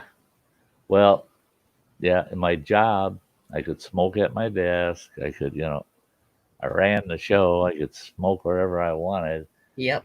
And I was working 14 to 16 hours a day for many years. And I just light them one after another. Yep. It's very possible. Yeah. It's amazing that you can smoke, that many cigarettes.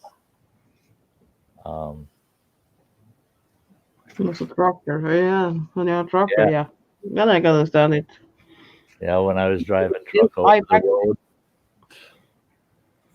Yeah, that's on my dash. I had this little rack that held 5 packs of cigarettes in it. And it was spring loaded, like you see in a grocery store with things. You could take one and the rest pop forward. So I'd take a pack out and it would slide the next pack up. And I'd put 5 packs in there. And by the time I parked the truck for the night, to call it a night, it was empty. Time to load it with 5 more packs. That's crazy. But I was the same way with Mountain Dew too. Not diet back then, but I would drink 1.5 12 packs of Mountain Dew every day driving truck. I'd have 4 12 packs in my truck at any given time. I never drink that Mountain Dew. Not once. Not that and not that pepper. What do you call it? Pepper. Dr. Pepper? Yeah, I don't try that either. You haven't? Yeah. I like Dr. Pepper. Yeah, we don't have that one. I'm strictly a ginger ale person. Yeah, I like it a little sour, so that's why I drink energy drink. Mm-hmm. I drink my diet too. I do. Like I think soda is too sweet, so I like the energy drink because it's sour. Less sweet. Yeah, I don't care for the sweet anymore. Not Coke, Pepsi I can drink a little bit of, but yeah, it's not like I want a little bit sour.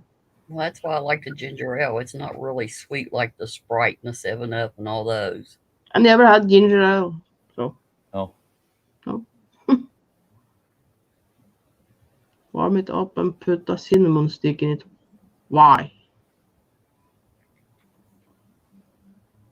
That's different. Why you want to warm?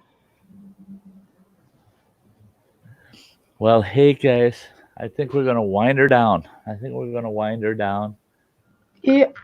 We're down to 16 folks in the house.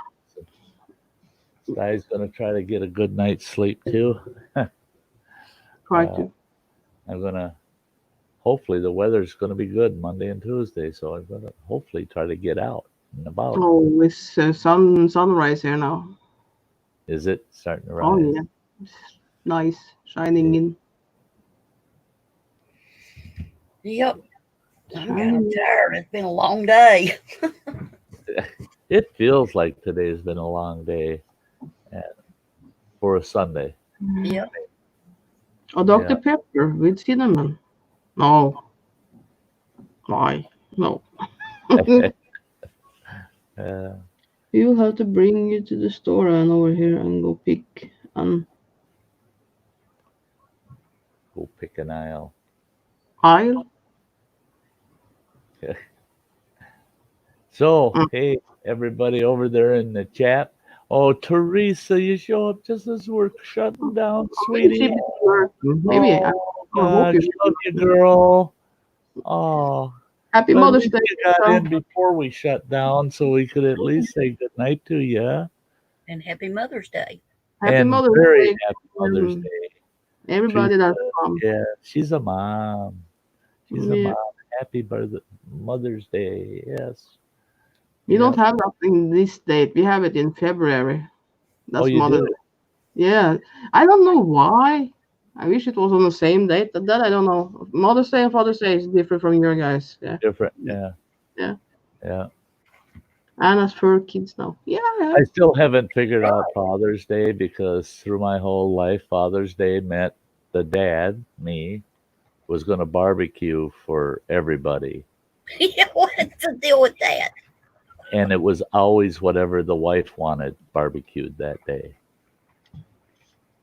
I just never figured out that Father's Day part because it's But isn't that like standard Mother's order Day that man is grilling or barbecue? Man is doing that that, in but in for North women. but Yeah. see on Mother's Day, my ex, she never had to do nothing. I mean, from the minute she woke up till she went to bed on that day, she didn't lift a finger to do nothing. She was taken out for breakfast, lunch, and dinner that day, and yeah, everything was for her. And Father's Day, it was just yeah, Dad, you're barbecuing, right? Oh Like yeah, grilling is for. that's what a Father's Day is. Is the Yes. father has to prove he's still a father. Mhm. Yeah. Yep. Like grilling is work. Men just want an excuse to grill. Yeah. Mhm. See, I never needed an excuse to grill, and it's just that on Father's Day, to me, it would be, hey, buy me a new fishing pole and some tackle, and tell me go to the lake, spend a day fishing. Oh hell no! It's you got to cook. You can't go anywhere. You got to be here to barbecue. Mhm. Yeah. But Yeah. now on Father's Day, Sty's a real mother because I'm the hell out of Dodge. I go wherever I want on Father's Day. I'll go have me a nice big steak, do whatever I want Father's Day. Yeah, I'm making up for lost time. I even stay up extra long on Father's Day just because it's my turn. It's all about me. I'm terrible. So everybody over there in the chat, I want to say thank you for you being here. It was awesome, and I'll tell you what. Next time I'll see you is Thursday. Story Sunday next week. Around the campfire, of course, Thursday. Look at the puppy. Look at the baby puppy. Puppy. Oh, the baby puppy. Hello, puppy. You're so pretty. You're pretty baby. Hi, pretty baby. Much love back to you, Teresa. Oh, Well, folks, check out the baby puppy before I hit the around the campfire thing here, and Oh. We'll see you all Thursday night. I hope you all, hey, the next 3 days, you all take care of yourselves and stay safe out there. We'll Have see a you good soon. night, everybody. Yep. Good night, everybody. Have a good night.